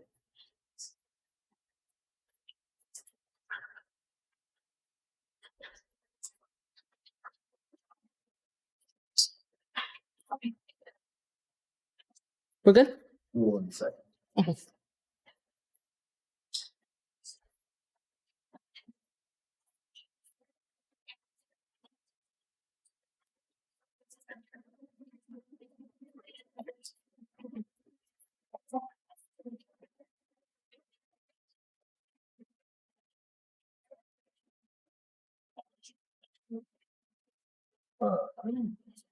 We're good? Cameron, Curtis, Norma? Okay. I'm starting. No. Perception. Both on perception. Individual arguments we have no effect on subjectivity, which means that the ballot can't stop any of their offense. However, the process of clash or interpretation facilitates internal nature. The efficacy tied to the resolution and centralized nuanced research and clash with a well-prepared opponent. They turn into debate into a monologue, which means their arguments are presumptively false until subjected to well-researched scrutiny. Presumption isn't racist. Policy teams are held to a lower threshold because they use fiat to hypothetically implement policy. The way it does not use fiat. There's no warrant for a ballot. The competitive nature of the debate co-ops and the ethical value for advocated. There's also no threshold for how many ballots. It's good to see a change in the debate space. None of the evidence specific to it sets a high threshold for solvency and negotiation. How community norms operate as key. There's also no benefit of negating the app. The one was already introduced. They have an isolated reason as a reason as to why arguing against the method is a good blah blah blah. If the app is false, it's presumption. If the app is true, it's impossible to negate. This is true. If it's objectively true, it would not only be possible, also unethical to negate the one they see. Refusal of a queer critic to engage the state recreates neoliberal ideology by falsely statizing the state as always violent. Tactical engagement is better than the pure rejection. That one. The same neoliberal civil society, even say perpetuate heteronormative ideologies, they can't function as a site of redress. I'm sorry. It is dangerous to describe the political implications of state-phobic opposition citizens who do not have access to as transnational counter-public spheres. Decolonization that cannot be achieved through shaming the state. It is imperative to enable vulnerable groups to access the debate. Set up against opposition. More challenging is how to reconfigure the state given that its institutions are mobile to pursue a non-state-phobic queer politics that need to rationalize the biopolitical state. A norm makes queer bodies governable. Engaged with the state has no stable essence. It is marked by undesirability. So focus on negative aspects, neutralizes the enabling empowering aspect. Next, understanding the state is methodologically valued and a prerequisite. Brian 12. Military logistics, war machine captured by the state relies on supply lines, communications, people, propaganda. In difference to military logistics, saying doesn't change it. To say justify that system misses the entire. The point is to mass supplies of war machines. So strategy seems to be the ideological critique. There have been critiques of state without changing too much. Ideological critique be successful and fail to produce a change, fails to reach the people because it is expressed in the foreign language of academics. Other factors, discursive or semiotic, it is a combination. I wonder how to get there.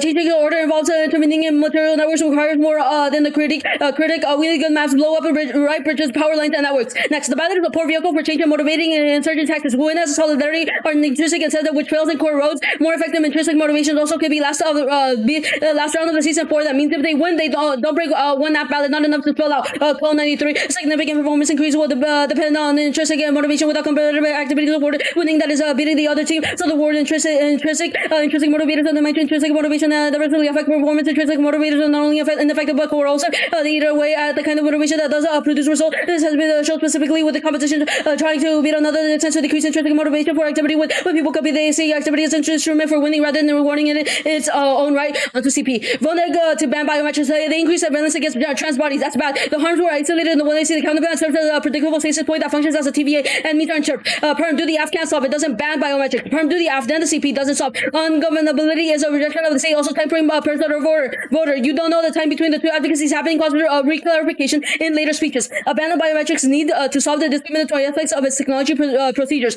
Amnesty International 21. Our call for ban focuses on the use of these technologies to identify a person from a larger set of individuals, also known as biometric identification. Many applications of facial biometric classification making differences and predictions about people's gender, emotions, or other personal attributions suffer from serious fundamental laws and their specific underpinnings. Our call for ban covers the use of technologies where they are used for surveillance spaces which people cannot avoid. We have seen a worrying development with databases of suspicious individuals entering these databases. This creates a nationwide database shared between private companies which are not subject to any oversight that leads to discrimination against individuals who appear on the watch list. Technical improvements to these systems will not eliminate that the threat they pose. This will ultimately only perfect them as instruments of surveillance. Any survey analysis of how policing has historically been conducted shows that the experimental use of surveillance technologies often criminalizes marginalized communities, including communities of color. The use of biometric recognition technology is not an exception to this. Next, data collection continues to expand. Risk misuse in Iraq due to lack of privacy measures and ethnic conflict. The Jane Gara 21 required residents to register for biometric ID where they were permitted to re-enter biometric data collection. Subsequently expanded concern about lack of privacy measures and potential for misuse if the data were to fall into the wrong hands due to the historic ethnic conflict in the region. Next, a collection of Iraqi data creates an unprecedented human rights risk. Shapiro Nosarian 23. U.S. violated human rights obtaining biometric data harvesting data by Iraqis as part of a military school as for identity dominance. The U.S. military saw biometrics as a key tool of traveling on site to population. DoD biometric database shared data immigration and law enforcement tracking and locating targets in this war on terror. Massive aggregation of secret files creates an unprecedented human rights risk. Violation of personal freedoms and Iraq's sovereignty. They have no justification to keep data. Next, impact is queer violence and racial discrimination. Kafar and Gerber 2019. Surveillance has long been hostile to queer and trans identities which exercise racialized power subjects. Bodies is forced to reveal truth. Cut the card there. Your card did it read? No, I just cut the card, the last card. I think it was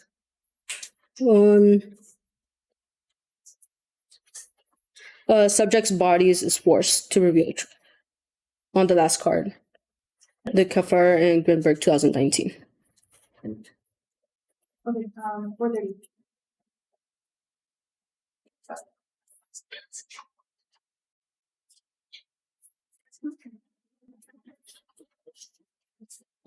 Let's take.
Okay.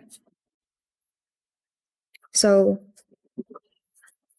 okay, order is going to be the B word procedural. Then it's going to be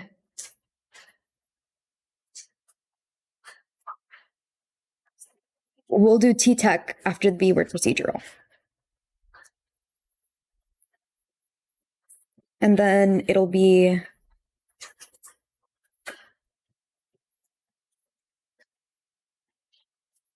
TVA or CP.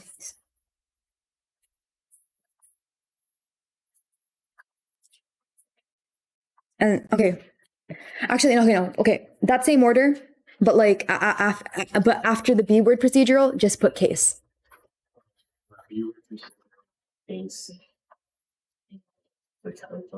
Yes.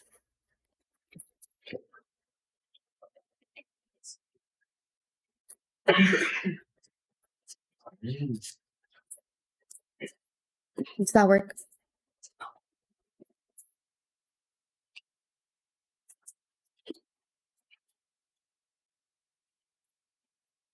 There's no dot, right? No.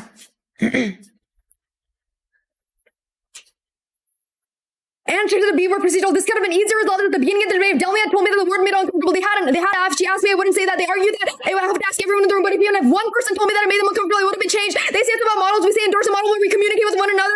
It was my bad I didn't ask beforehand, but acknowledging this now and acknowledging this process. If anything, don't vote me down for a word I didn't know would be harmful. Let people learn from this mistakes and avoid unwarranted criminalization. But voting me down as a lesson to not say it again. Just warps resistance against such movements. And as for the parents, June argued that the parents would be watching this and me saying the B word would make them want to quit and make them quit debate. I have to beg my parents never to even let me debate, rejected from this activity because of the rhetoric I accidentally made isn't a good model to debate because it exposes minority debaters who come to space and express themselves. You view this as a self-expression lens.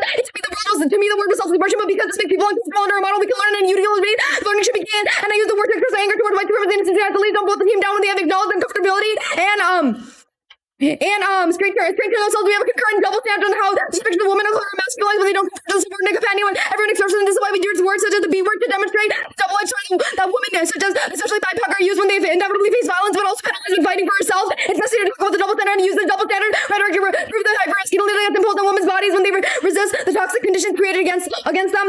So voting us down because voting us down for a rhetorical mistake that we have acknowledged. Not good model of debate at all, because because like my parents, they don't even want to let me debate. I come in here to express myself. So getting me away from the activity when I'm clearly acknowledging everyone, that's not okay.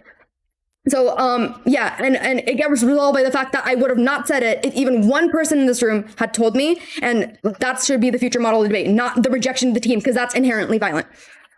On to the T-Tech, we argue that our model is better than theirs. We don't need to counterinterpret because counterinterpret make us more visible under their under our interpretation.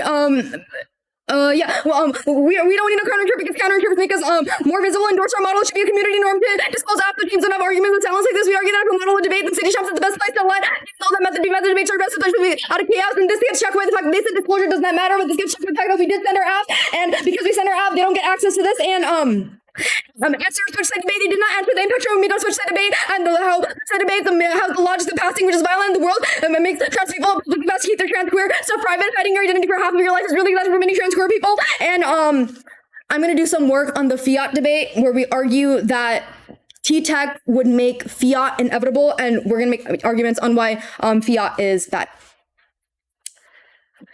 Yeah.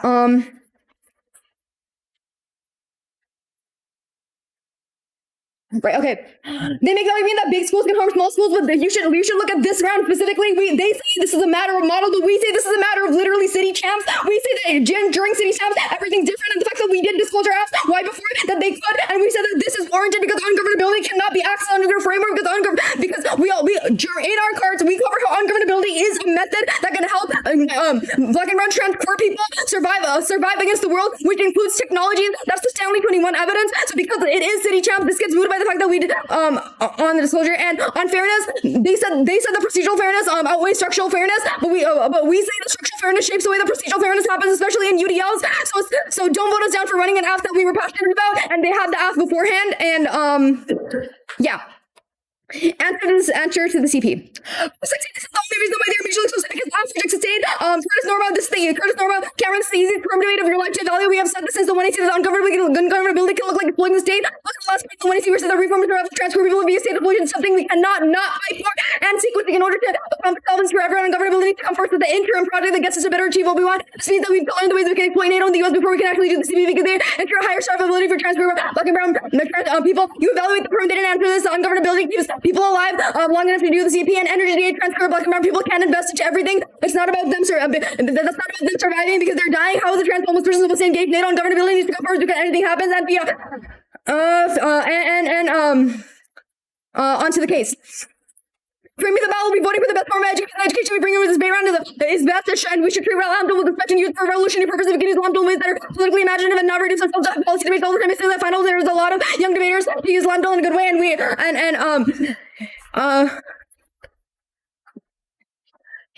Lambda legal base, portability does take out this activity. Things like camps, especially when all of us are UDL debaters. So extend our solvency. We advocate for ungovernability, which is a way to solve black and brown trans people violence within liberalism. So that has been extended throughout the entire debate. That makes us stable. And onto the TVA, hugely there's not topical of a version of that because app within itself and the integration of the revolution. No TVA solves the impact of the 1AC doesn't solve. We said it's not topical. It's the only way to solve the app is to critical reimagination of power. Your attempts to dilute that under conceptual framework proves how cis white toxic masculinity is always incomplete, opposite to black and trans people, and thus validates we have to attack it even more. 220 starts now. Alrighty.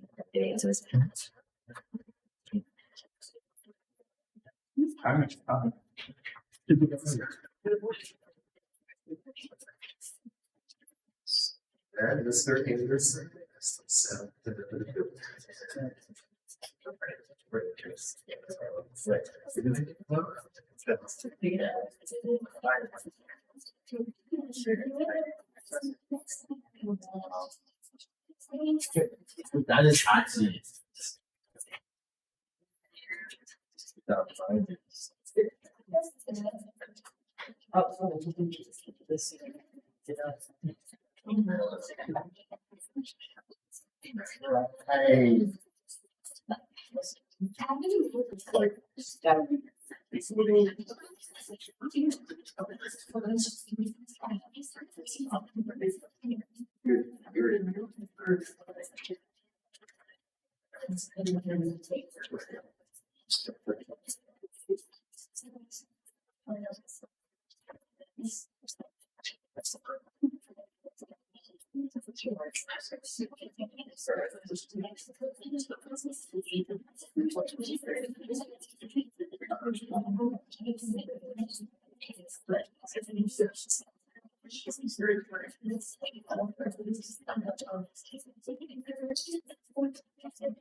I'll wait for everything. Oh, Norma's not here.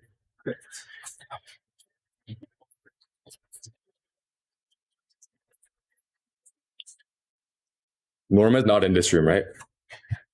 Okay. For the judges, I'll give an order. I'll give one again when Norma gets here. Chill, bro. Okay. All right.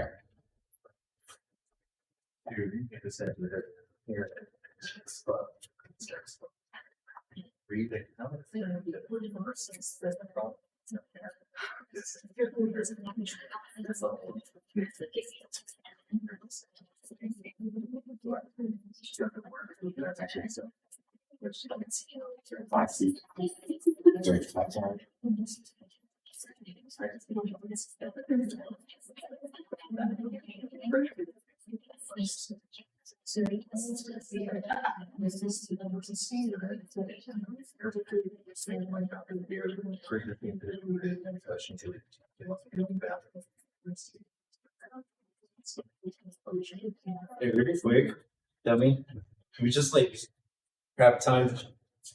Yeah, I got it ballot. She's busy texting her significant. That's like what? Job's not finished. Job finished, job not finished. Wait, what did you do?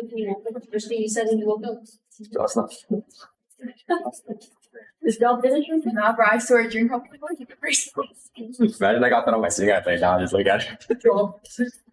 You're the person you gotta say it. It's one of job sucks. and then you end it with the job. No, it didn't. The last thing you can say to your PR is job's not finished. Or job is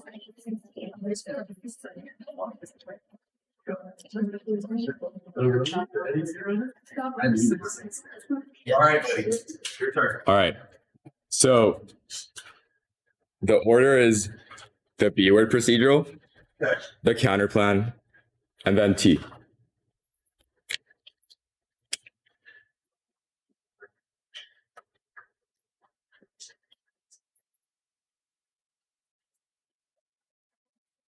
Good. All right. Dang, last speech of the season. All right. On the B-word procedure, we're not going to go for it, but the 1AR sounded like a whole lot of victim blaming and saying that someone should have told her before the speech started till the end that someone should have told Sharika, they knew that Sharika was going to say the B-word in the 1AC. Your ignorance should not justify people feeling uncomfortable. I, the 2N, forgive you. We're not going for it, but you should probably beg for other people's forgiveness in order to fully regain your reputation.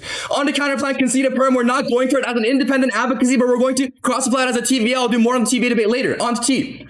This debate is about models, evaluated through competing models in order to decide which one maximizes education. One round doesn't matter. It's not about city championships. That shouldn't be the standard for all of debate. Rather, it should be about the models of debate and whether the model can sustain a year's long worth of debate and a season's worth long of debate on both the local and the national circuit. And most of the arguments in the 1AR were new, not warranted in the 2AC. And it's about who creates positive models for education. That's their words. We think that we'll vote for the team that has the best model of education and provides the best opportunity to receive the most positive education. And them disclosing doesn't matter because it's about your model that explodes limits. You haven't proven a reason as to why you haven't no counter interp also means that you're basically comparing our counter interp to nothing.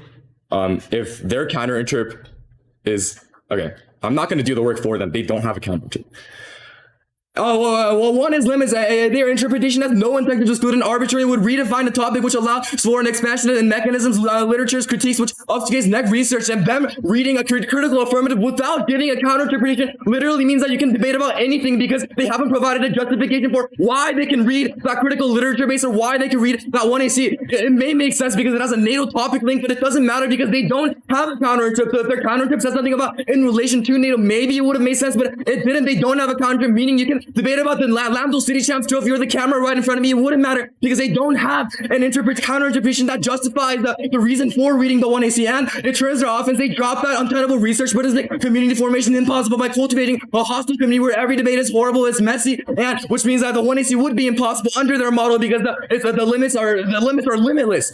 And their app isn't topical. It obviously doesn't defend a scalable analysis or method that departs from the scope in one or more of the following emerging technologies: AI, cybersecurity, or biotech will extend some internal links to our impact, which is education. Their model makes learning impossible by exploding the research burden and encouraging shiftiness. We'll go for science, literacy, and class. It's unreasonable that the end goal of the 1AC is exportability when they've conceded that they don't spill over means that half ballot would magically shape our subject areas, but they don't even make that argument either. One ballot is not enough, and I'll do more on exportability because science, literacy, and learning about technology make the best situations for you to gain the knowledge that you gain in debate about debating about bad technology, going out of the real world to advocate for the changes that you debate about in the real world. And in the debate space, one clash is not talking about technology, refuses a topic of controversy, and allows have to have insanely specific and unrelated topics. And one is that we'll make the argument that clash to the truth testing, which means that it's impossible for us to learn another model because it allows for shifty apps that have big interpretations that don't engage in the core discussions that are necessary for technology, and two, their model doesn't allow for meaningful dialogue and discussions about whether solvency mechanism is good or not because shifting the discussion away from tech means it's responsible for the negative to the specifics to every single app, and especially since they didn't have a counter to but a justification for why they read the critical affirmative, assume that you can read any affirmative because they don't have an interpret and justification for why they read the critical affirmative with their literature base, and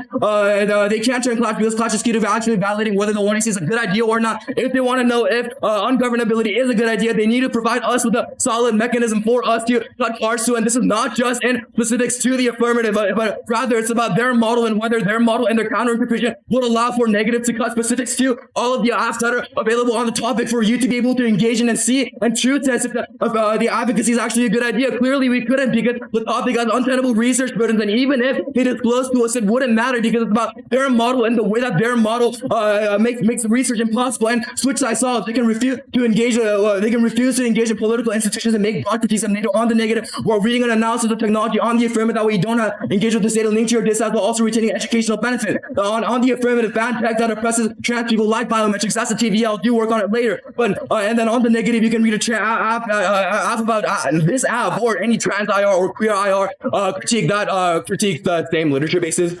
I'll go slow because I have some time left.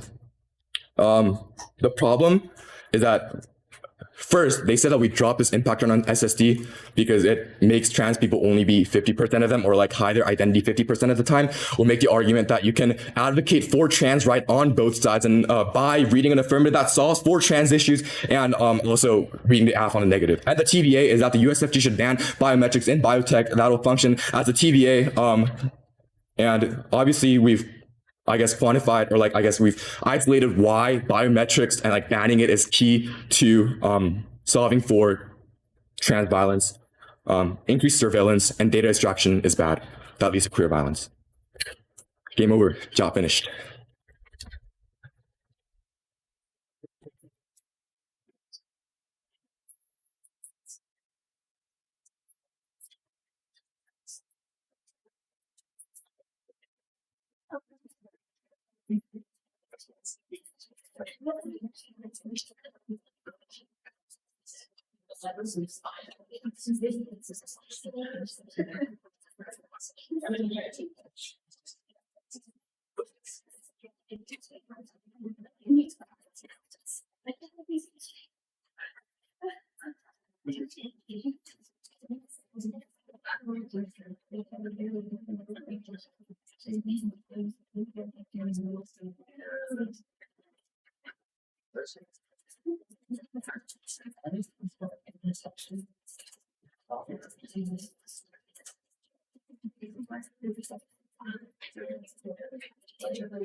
All right.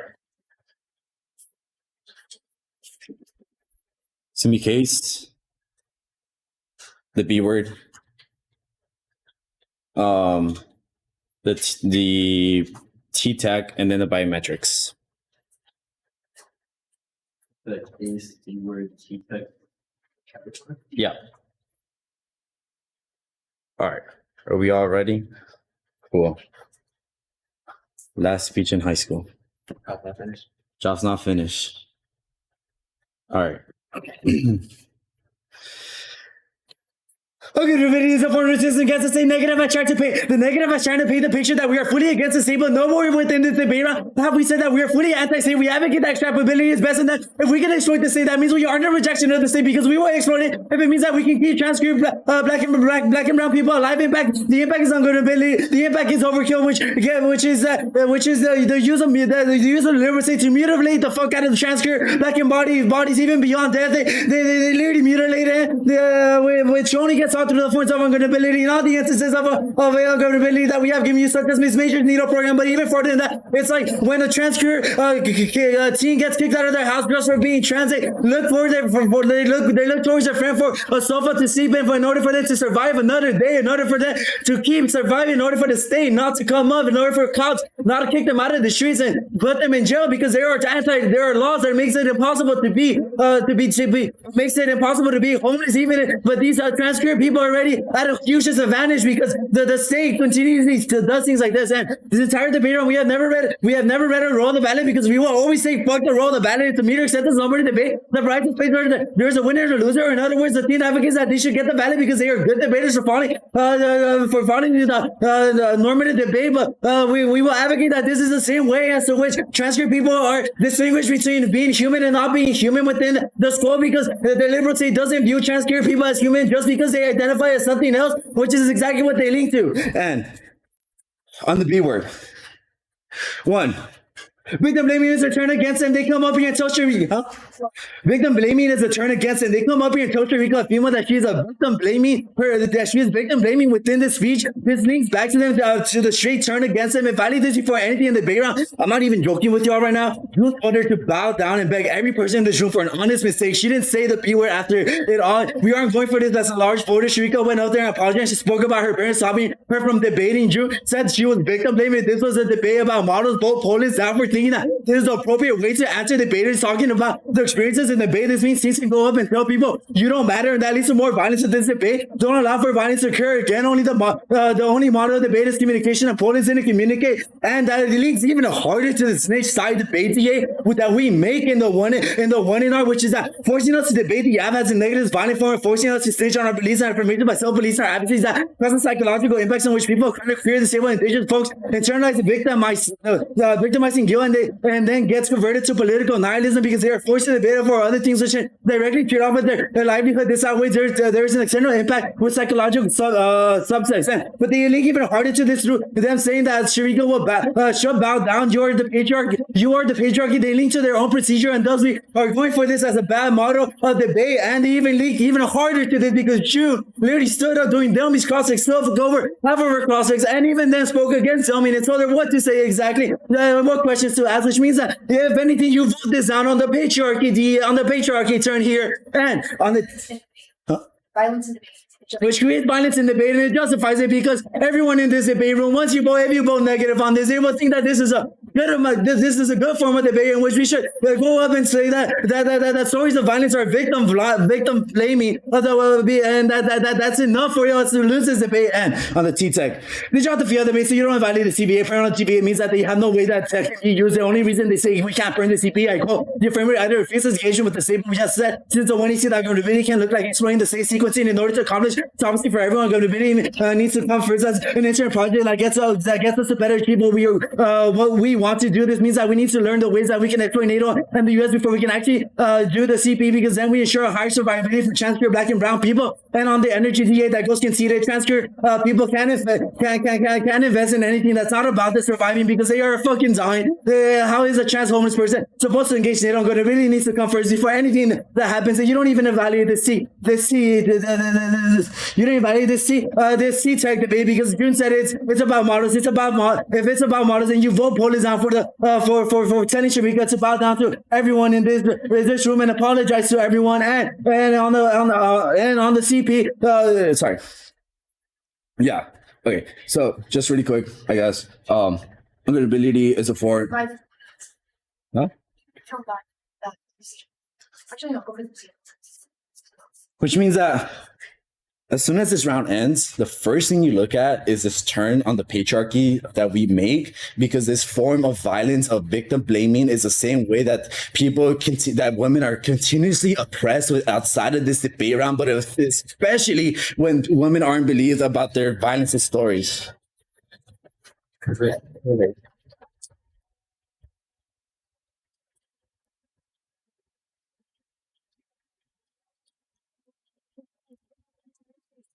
Okay,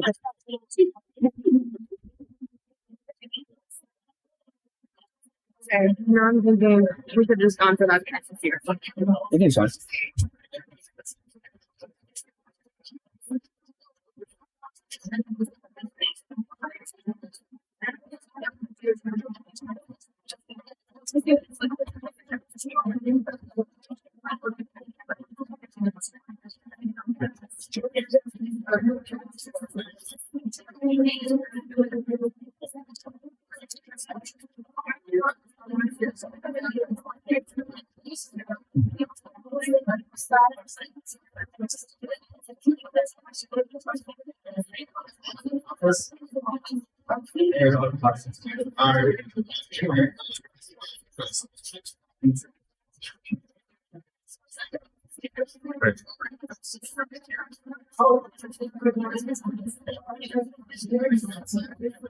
Hello.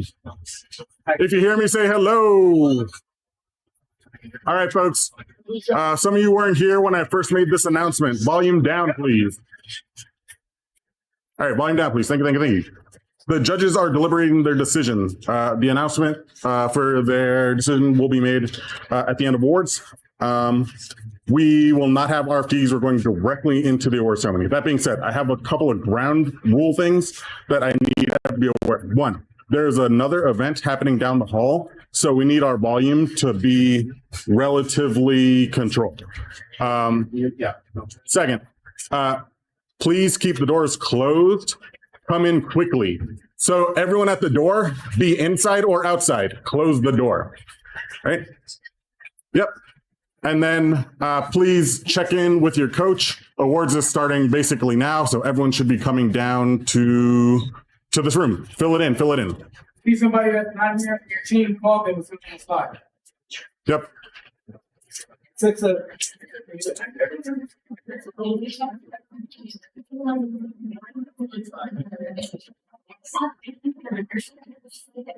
All right. Share Desmo on the award script. Okay. Here's the plan.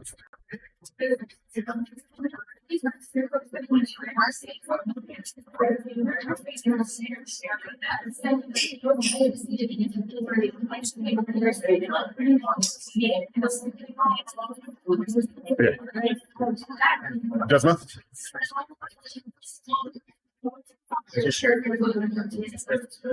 You want to get outside of Simi?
thank you all for being here. I'm glad you're here. I hope everyone had a good weekend. Go ahead and give yourselves a round of applause. It's been a long day.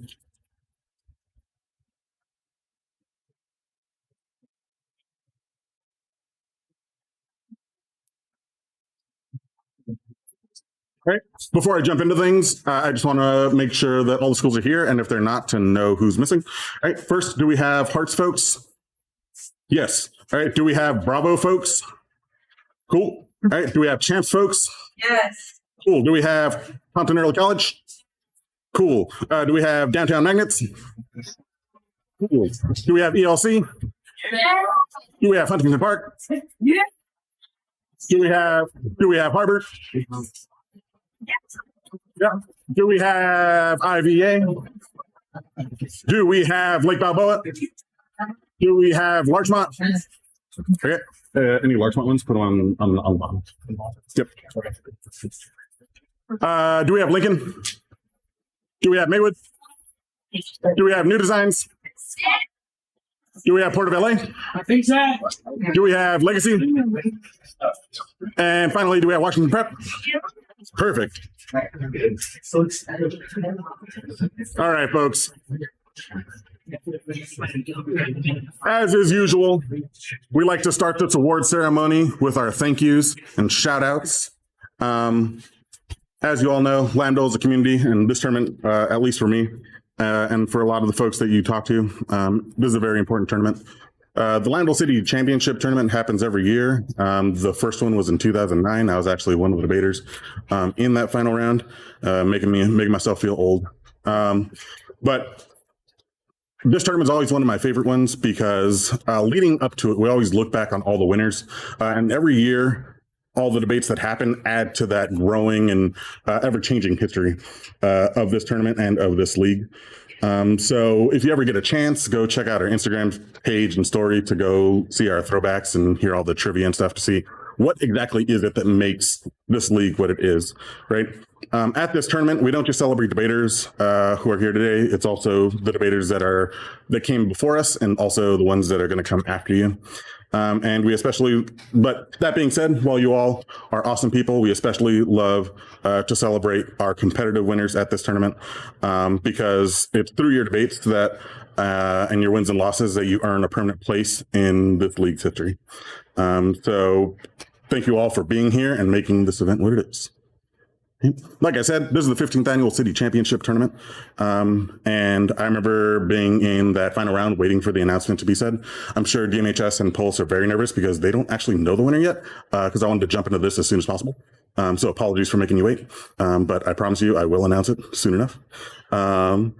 Let's see. Yeah, and every year since then, there have been new debaters in those seats, adding their names to the perpetual plaque and this awesome shiny trophy. It's been the same one since then. Yeah. Yeah, and every year, all of this is possible because there's so many people rowing in the same direction to make it happen. I'll give some specific shout outs to those folks, but if you've been to an award ceremony, you know exactly the kinds of people I'm going to call out. That being said, this activity is not guaranteed, right? It takes effort from people on all sides, right? You have debate leagues that have come and gone, but Lambdale's been here for a strong 15 years because of all the people I'm going to think at the moment. So I just want everyone to remember that part, that it's not given, right? Lambdale, we're a small organization relative to a lot of things in the city and across the country. And yeah, it takes effort, not just from folks like me who get to stand up here and celebrate. Also, it's all of you debaters, all of you teachers, all of you volunteers, and everyone else. Yeah, it's the community that makes this possible. So with that, I just want to quickly reemphasize the theme of like what I think makes this special. Debate is a unique place where two pillars of community and competition come together. While you all have very fierce and intense debates where you're very intent on finding a winner or a loser, the memories that you're going to hold when you're my age are going to be the community and the friends that you've made while you're here. So yeah, thank you all for being here and making new memories. Cool.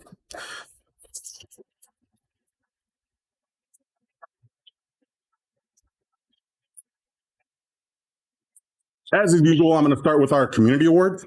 Unfortunately, due to time, if you nominated someone, I didn't get a chance to tell you that they wanted to present it. So instead, I'm simply going to announce the nominees and the winner could come up.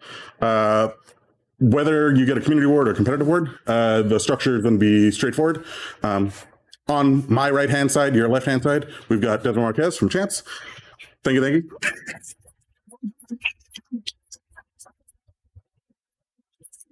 Desma is going to help make sure that you're in order to get the right award. There's been a couple of times where people pick up the wrong award, so Desma's going to make sure you get the right one. Albert here is going to hand you your award. Shout out to Albert.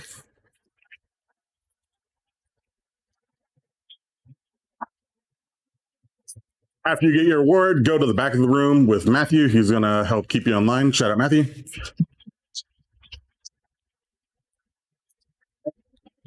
And finally, get your picture taken with Lauren, our photographer. I'm sure y'all are very familiar with her at this point. Shout out, Lauren.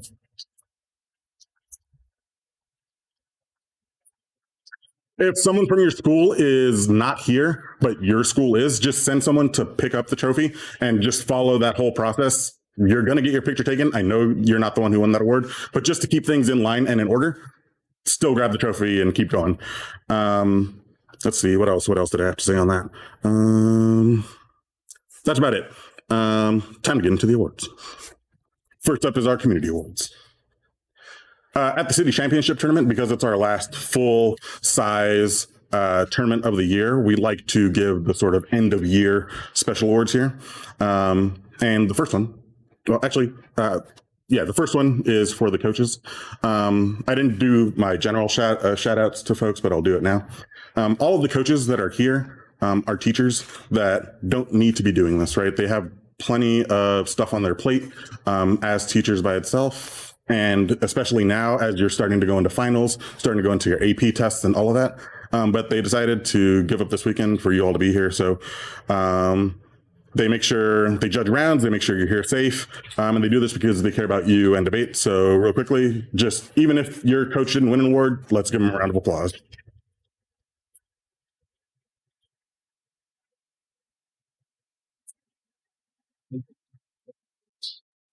Right. I think I changed the order a little bit. In fact, you know what? I'm gonna keep going. All right. Next thank you is to all of our volunteers. These debates literally cannot happen if there's not a judge in the back of that room, right? Imagine if you and the other two debaters just show up in a room and there's no end to it, right? The judges and volunteers are important to actually make sure those debates happen, to give you feedback. And I feel the volunteers that we get at Lambda are unique because you don't get the same type of judge in every round in every division. You get folks that are former debaters. You get folks that are undergrad students. You get folks that are old heads. You get folks that are brand new to this and just happen to search debate on Google and are super passionate about being able to be here. And that adaptability, that ability to communicate what is important to you to all these different folks, is the biggest, most important skill that I think comes from debate. So again, thank you to our volunteers for doing all the judging.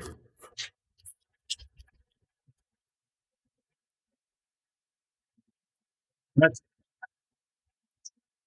I want to say thank you to all the parents. I know it's late. I apologize for that.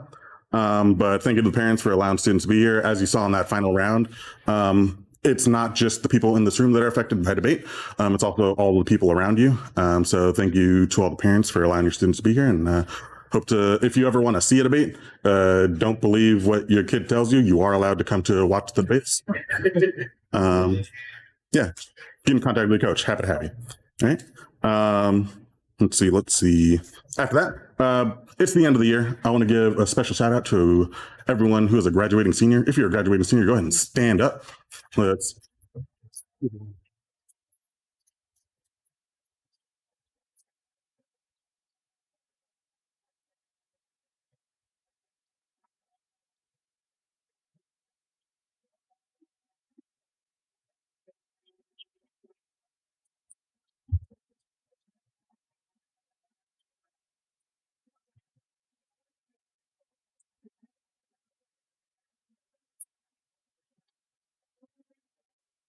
For all of you seniors, I know you're debate career in high school is coming to an end.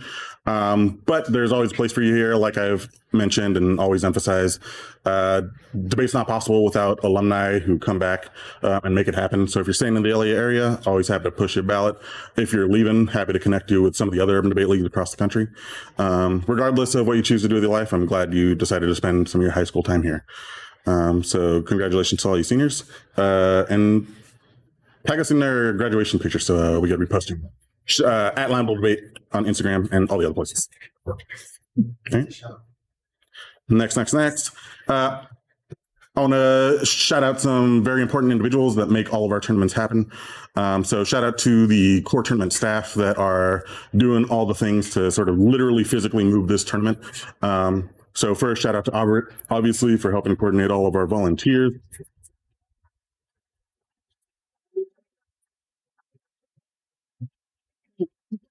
Shout out to Amber, who joins us remotely, but checks in with all your coaches and make sure all your entries are good.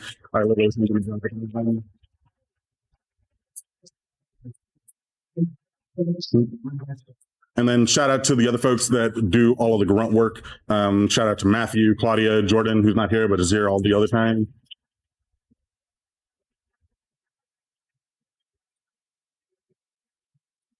They go home sore and beaten up because they're moving all of these waters, doing all that sort of stuff. And it's literally not possible without them. So thank you to all the staff. Okay. Let's see. Yeah. These folks that I'm thinking, they get here before you do, they leave after you do. And yeah, it's all worth it for all of us. Okay. Lastly, I want to say thank you to our hosts here at CSUN. Shout out to Joel Mule standing in the back on my right.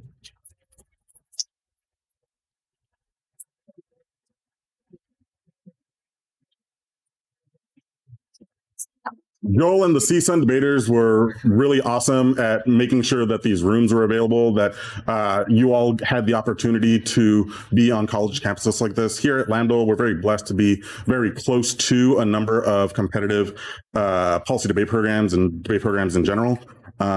So thank you to all the universities that hosted us this year, including CSUN, CSULB, and for all the folks that sent us judges like CSU Fullerton, and all the folks here at CSUN. Yeah, so thank you again for hosting us.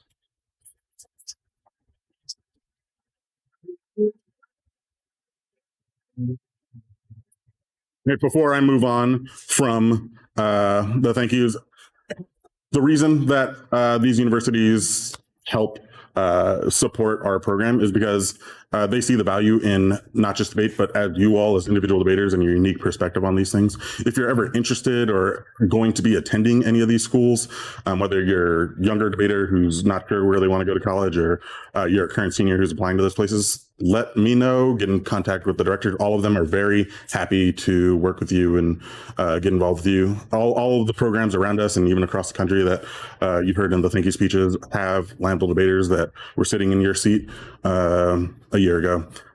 So it's always an option. Don't be afraid to ask. Skill's not what's important. It's the commitment to being able to constantly, iteratively improve yourself. So with that, let's get into our first award. First one is for our distinguished host. So Joel or a CSUN representative, go ahead and come up. We got a plaque for you.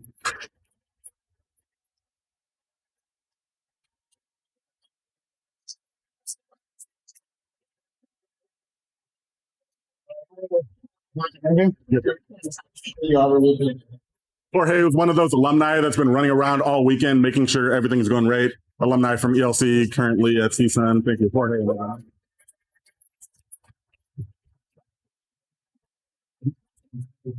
Next, like I mentioned, these tournaments are not possible without our volunteers, but today I want to recognize a very particular volunteer who you actually heard shouted out during the final round. I want to present this to Miss Lee from downtown Magnus High School.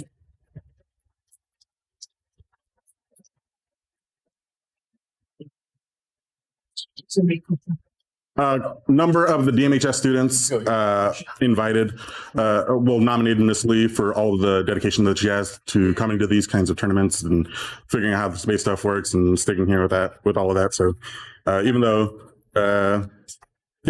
she's new to the activity, I'm glad you were here.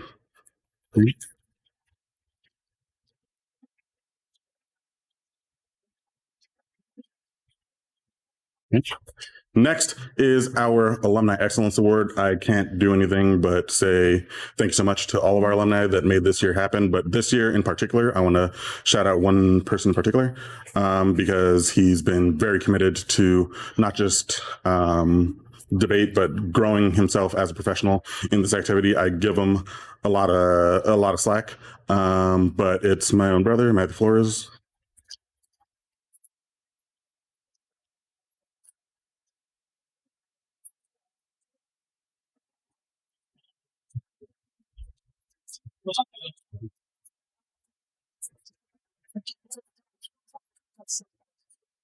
He's been at every tournament with us this year, whether you talk to him directly or not.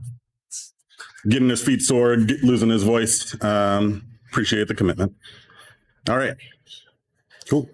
Next up is our Community Spotlight Award. This award is to highlight individual debaters in our community that really make this a place to be, right? Win or lose debates, there's a lot of debates that happen across the country. But the more important thing for us is, why are you here? Who is it that we're fostering and who are we putting out into the world? So the Community Spotlight Award exists to highlight debaters that, regardless of competitive success, make Lambdal important. Okay? So first, I'm going to announce the nominees, and then I'm going to announce the ultimate winner. As usual, we have 2 Community Spotlight Awards. So I'll announce both simultaneously. Let me get through all the nominees, and then you can clap when I get the winner. Sound good? Cool. Our first nominee from Lake Balboa, Addison Dwala.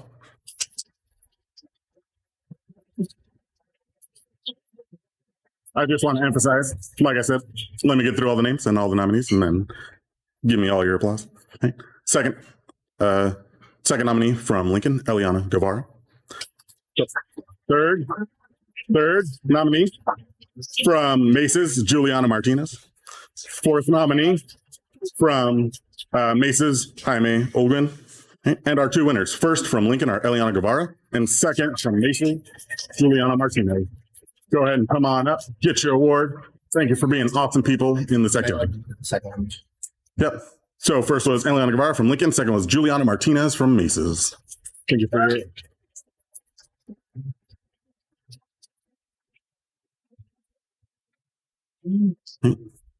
Next is our Coach of the Year award.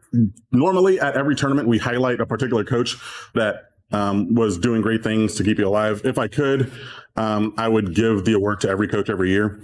But there's only so many tournaments and only so many plaques. So first, I'm going to, announce the nominees and then finally the winner. The Coach of the Year is for a coach that has throughout this year done incredible things, either as a leader on the team and or competitively, all the things around that. Bless me. Okay. So our first nominee from Maces, Israel Bautista. Our second nominee from Port of Los Angeles, Ellen Chase. And our third nominee from Lake Balboa, Justin Parco. It was a very tough decision, but congratulations to this year's Coach of the Year, Ellen Chase from Port of Los Angeles.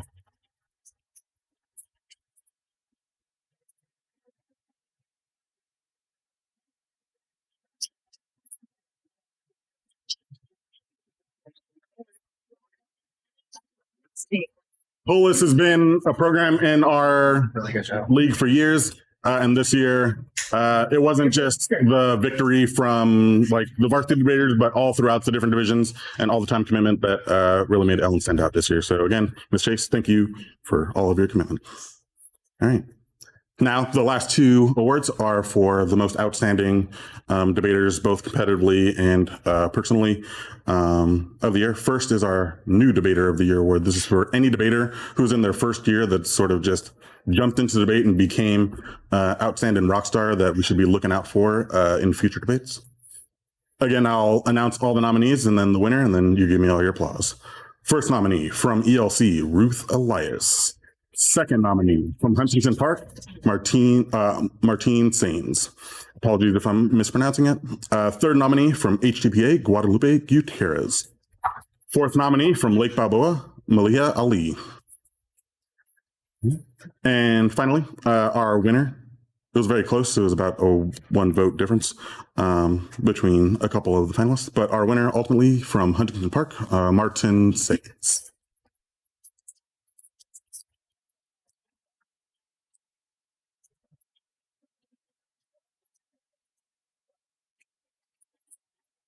I think just step right over this weekend. Yeah. Cool. Good catch. Thanks for following. Okay. The second individual debater and a year award that we want to highlight is the most improved debater of the year. Sometimes it's easy to sort of highlight and see the people that walk home with the trophies, but this award is to identify the students that put in that work to make sure they were still here until the job is finished. So first, I'm going to announce the nominees.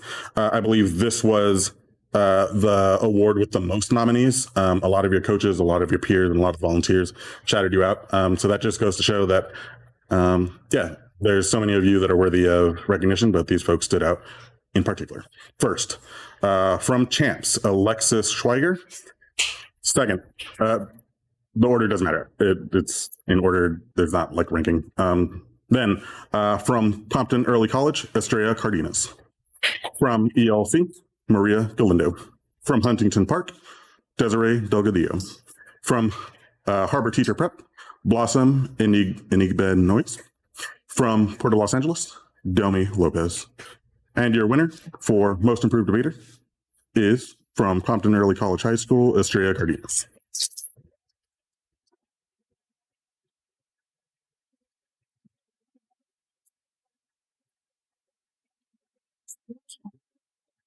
Compton Early College was a program that started right before COVID hit, and then they struggled to keep the team going like a lot of us did. But this year they came back strong because students like Estrella. So thank you for your commitment to the team and keeping us going. Okay. I did New Year, right?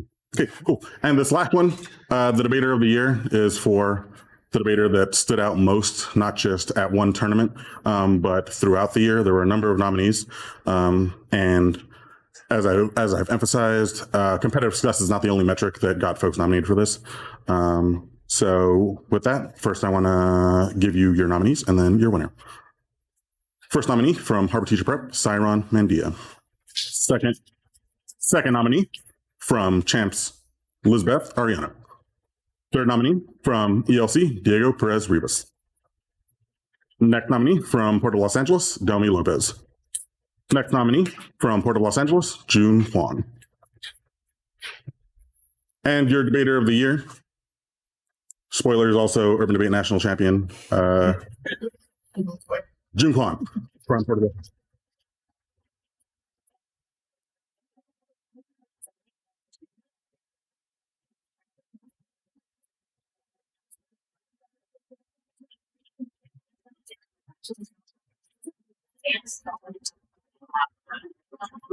All right.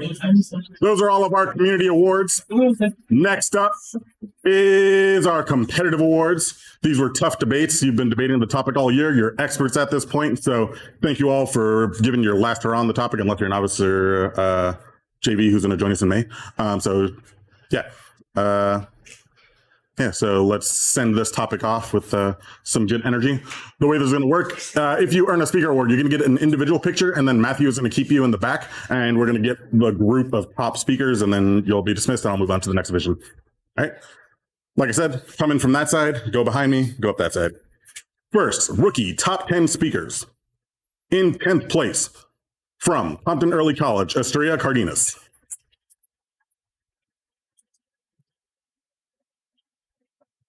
In 9th place, from Lake Balboa, Victoria Muradian. In 8th place, from Lake Balboa, Sophia Marie Piston.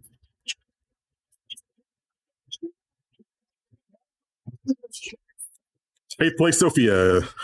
7th place, from Maces, Ashley Sanchez.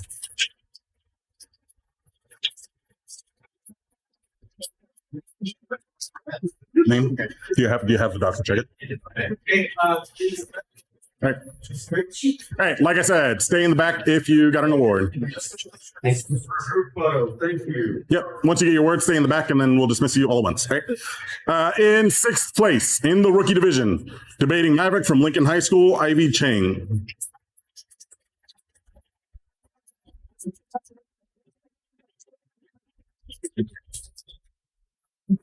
In fifth place from Washington Prep, Devontae Strong.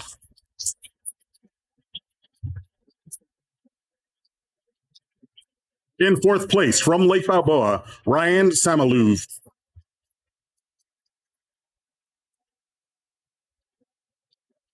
In third place from Port of Los Angeles High School, Julian Ace Vito.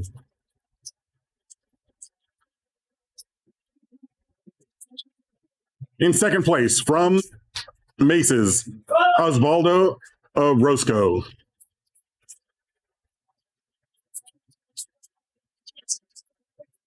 And your top speaker in the rookie division from Lake Balboa, Maine Azarian.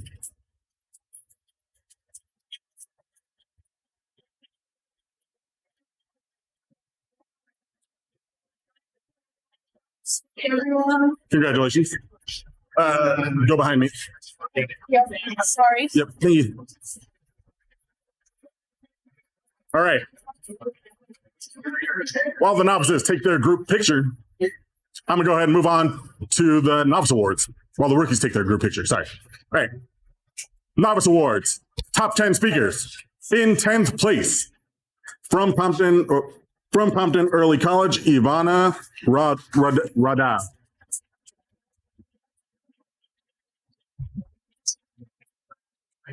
In 9th place from Compton Early College, Tiffany Ariano.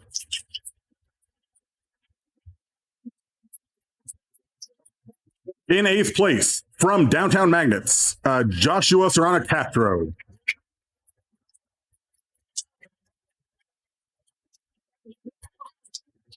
In 7th place from Lake Balboa, Yoretzi Hernandez.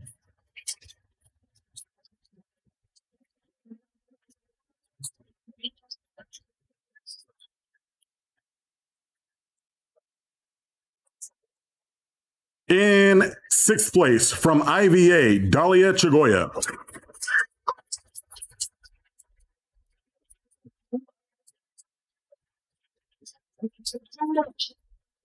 In 5th place from IVA, James McPherson.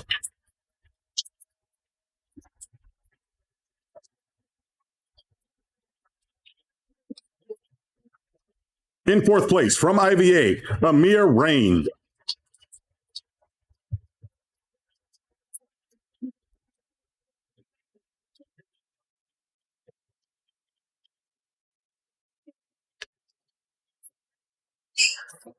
In 3rd place from IVA, Alyssa Garcia.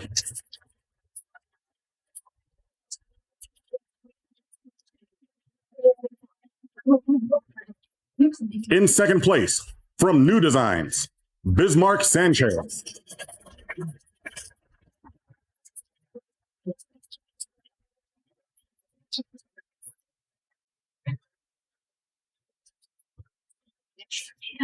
And to build some anticipation, I'm going to delay announcing the top figure. It's really just so the photography people can catch up because I'm just that fast. Much appreciated.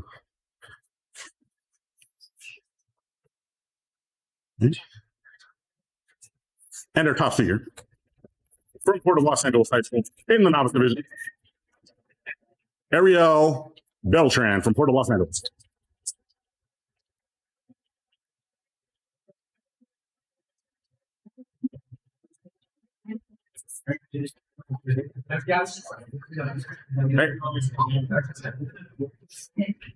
All right, Matthew, give me a thumbs up when you're clear. Next up in the JV division, top 10 speakers.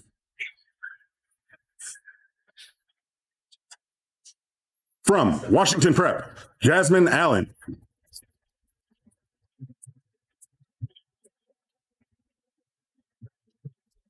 In ninth place from Harbor Teacher Prep, Lance Robert.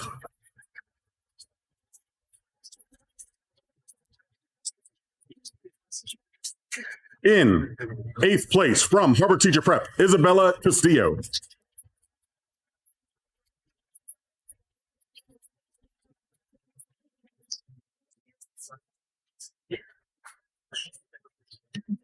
Do we have any clickers that could help with me? I'm getting over.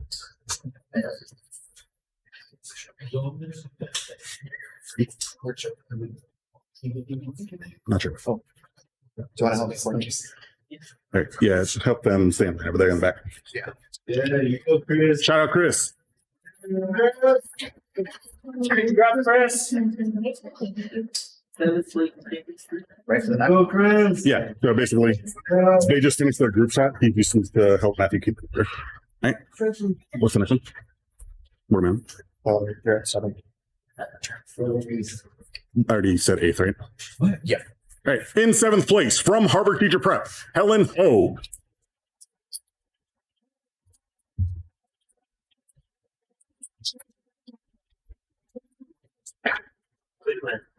All right. If you're taking your photo, please move quickly. In sixth place from Maywood, Abraham Escovel.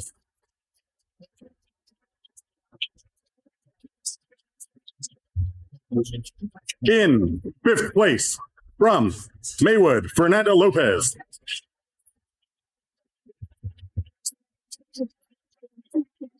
In fourth place from Harbor Teacher Prep, Anaya Harris.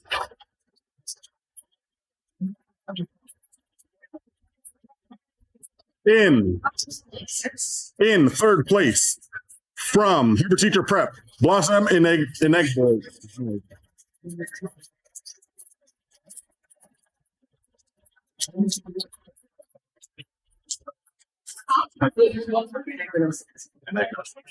All right. So, to make sure I get the name pronunciation right, I'm going to say it one more time and then we'll keep going. In third place from Harbor Teacher Prep, Blossom Inegbinose.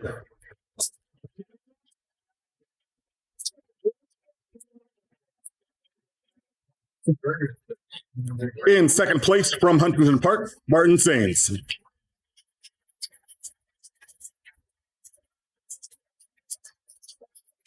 And our JV top speaker from Huntington Park, Fran Vega.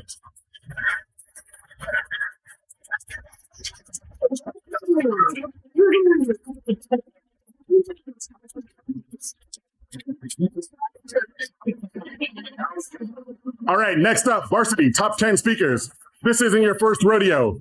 Let's get through these. All right, varsity, let's make it fast. You're all worthy of praise, but you also got to get home. Lightning round. Varsity, 10th place speaker from Elizabeth Learning Center, Israel Dominguez.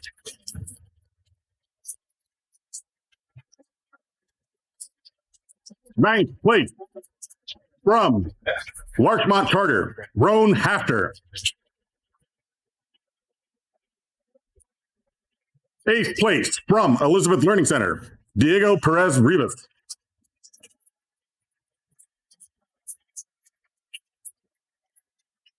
In seventh place from Downtown Magnus High School, David Martinez Hernandez.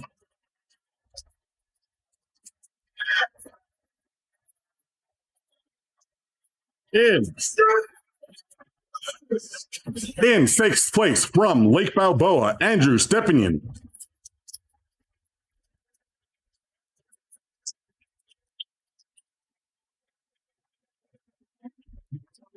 In fifth place from Lake Balboa, Addison Rachel Dwala.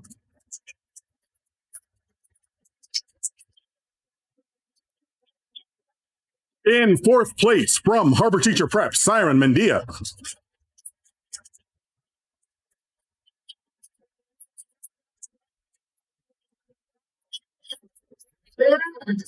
In third place. In third place from Downtown Magnets High School, Sharika Sultana.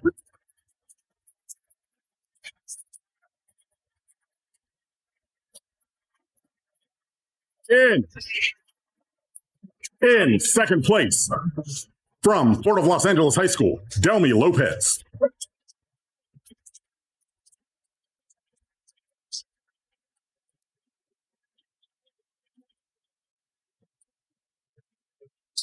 In first place, from Port of Los Angeles High School, June Kwan.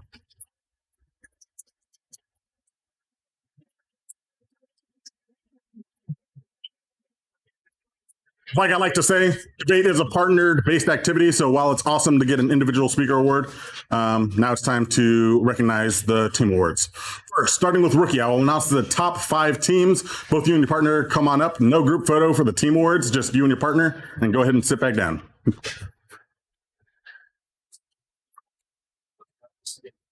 All right, Chris, go ahead and give me a thumbs up when you're good for more folks to come. All right, they're doing that last group one. Rookie, top 5 teams. In 5th place, from Lake Balboa, Sophia Piston and Kaylee Enrique.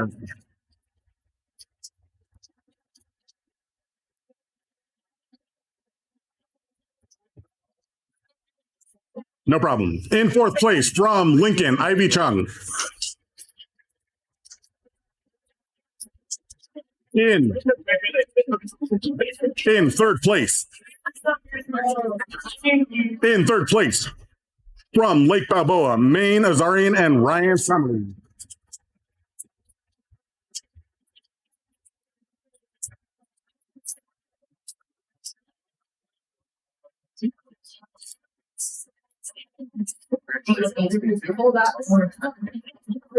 In 2nd place, from Compton Early College High School, Estrella Cardenas and Uma Murillo.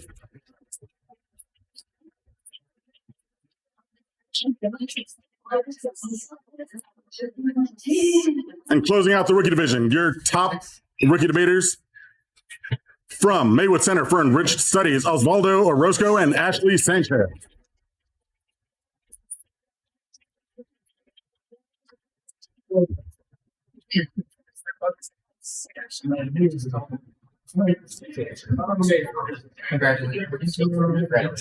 Next, the novice, JV, and varsity divisions broke into elimination rounds, a semifinal and a final debate.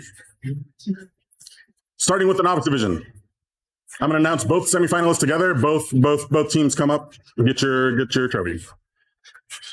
Congratulations to our novice semifinalists. First, from IVA, Alyssa Garcia and Ian Pessier.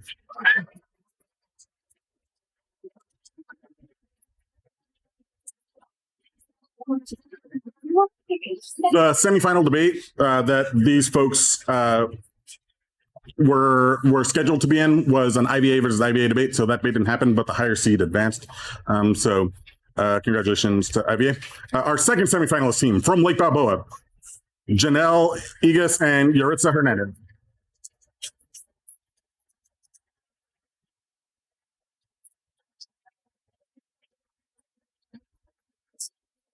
This set up a final round in the novice division. Our second place team, also known as our finalists, from IVA, Dahlia Chagoya and Amir Rain.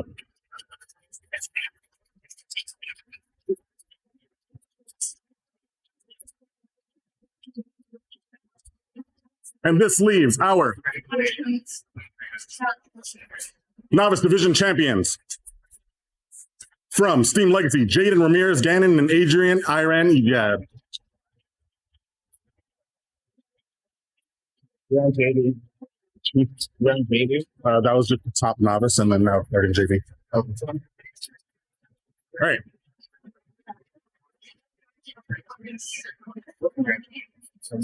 Next, in the JV division. Oh, wait.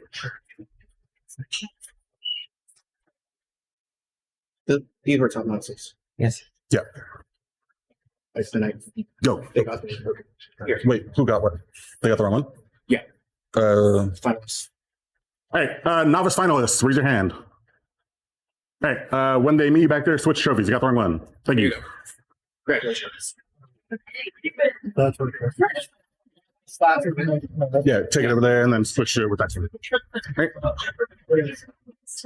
Where am I? JV Center? JV Center. All right, in JV, the semifinalists. First, from Huntington Park, Fran Vega and Martin Sains.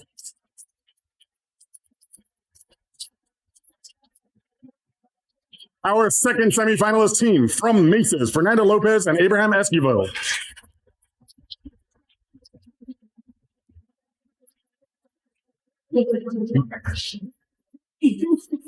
This created a final round of HTPA versus HTPA, which means co-champions from HTPA in the JV division are Blossom and Isabella. You just told me how to pronounce it.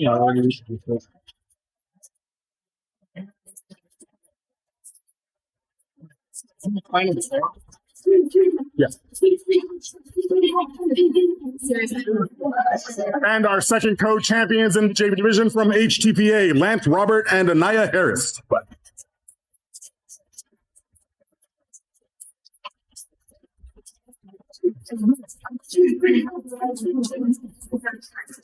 Right. Next up is the varsity division, which is the only division where we don't actually know the results of the final round.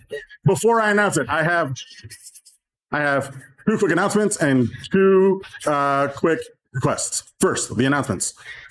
This is the city championship tournament, last varsity tournament, but we still have another tournament in May. Hope to see you there. Second, Summer Debate Institute. Applications are opening soon, July 24th through July 29th. Best way to get ahead on the new topic, right? Talk to your coaches, and when they have the link, you can sign up. All right. Lastly, two requests. One, get out of here as fast as possible as soon as I announce these last winners. Get on the bus, go home. There are going to be very angry people outside of this room because of how late we're going. So be as fast as possible to go home. Second, before you leave, look around you. Is there trash? Pick it up. Take it with you. In fact, take a moment right now. So look around you. Is there trash? Pick it up. Take it with you.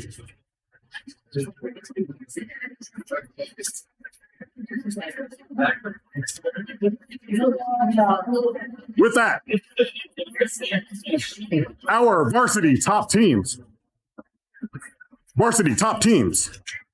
Congratulations to our varsity semifinalists. First, from Lake Balboa, Andrew Stepanian and Addison Wallen.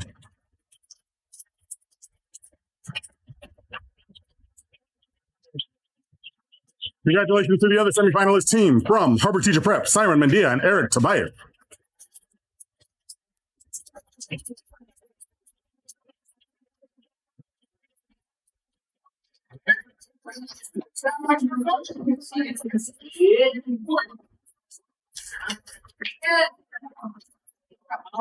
The winners of that semifinal debate advanced to the final round. The two teams that were in the semifinal round not only made it this far, but they were also the representatives for us at the Urban Debate National Championship.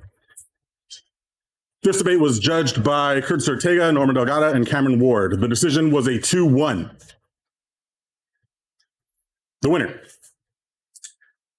On the affirmative from downtown Magnet High School, David Martinez.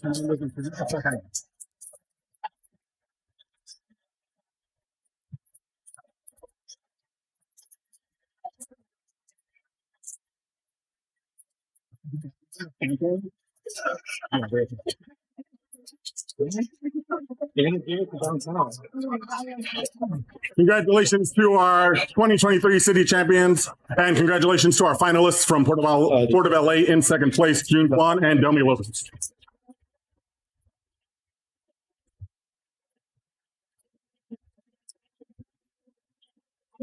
Much love between these competitors, much love in this room. And now, with much love, please leave, go home.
with that, that's the end of our award ceremony. Thank you all for tuning in, or if you're watching this on a later date. Thanks for watching. Everyone's going home. This is a great tournament. Shout out to the NATO topic. Looking forward to next year. Hot mic. You're good.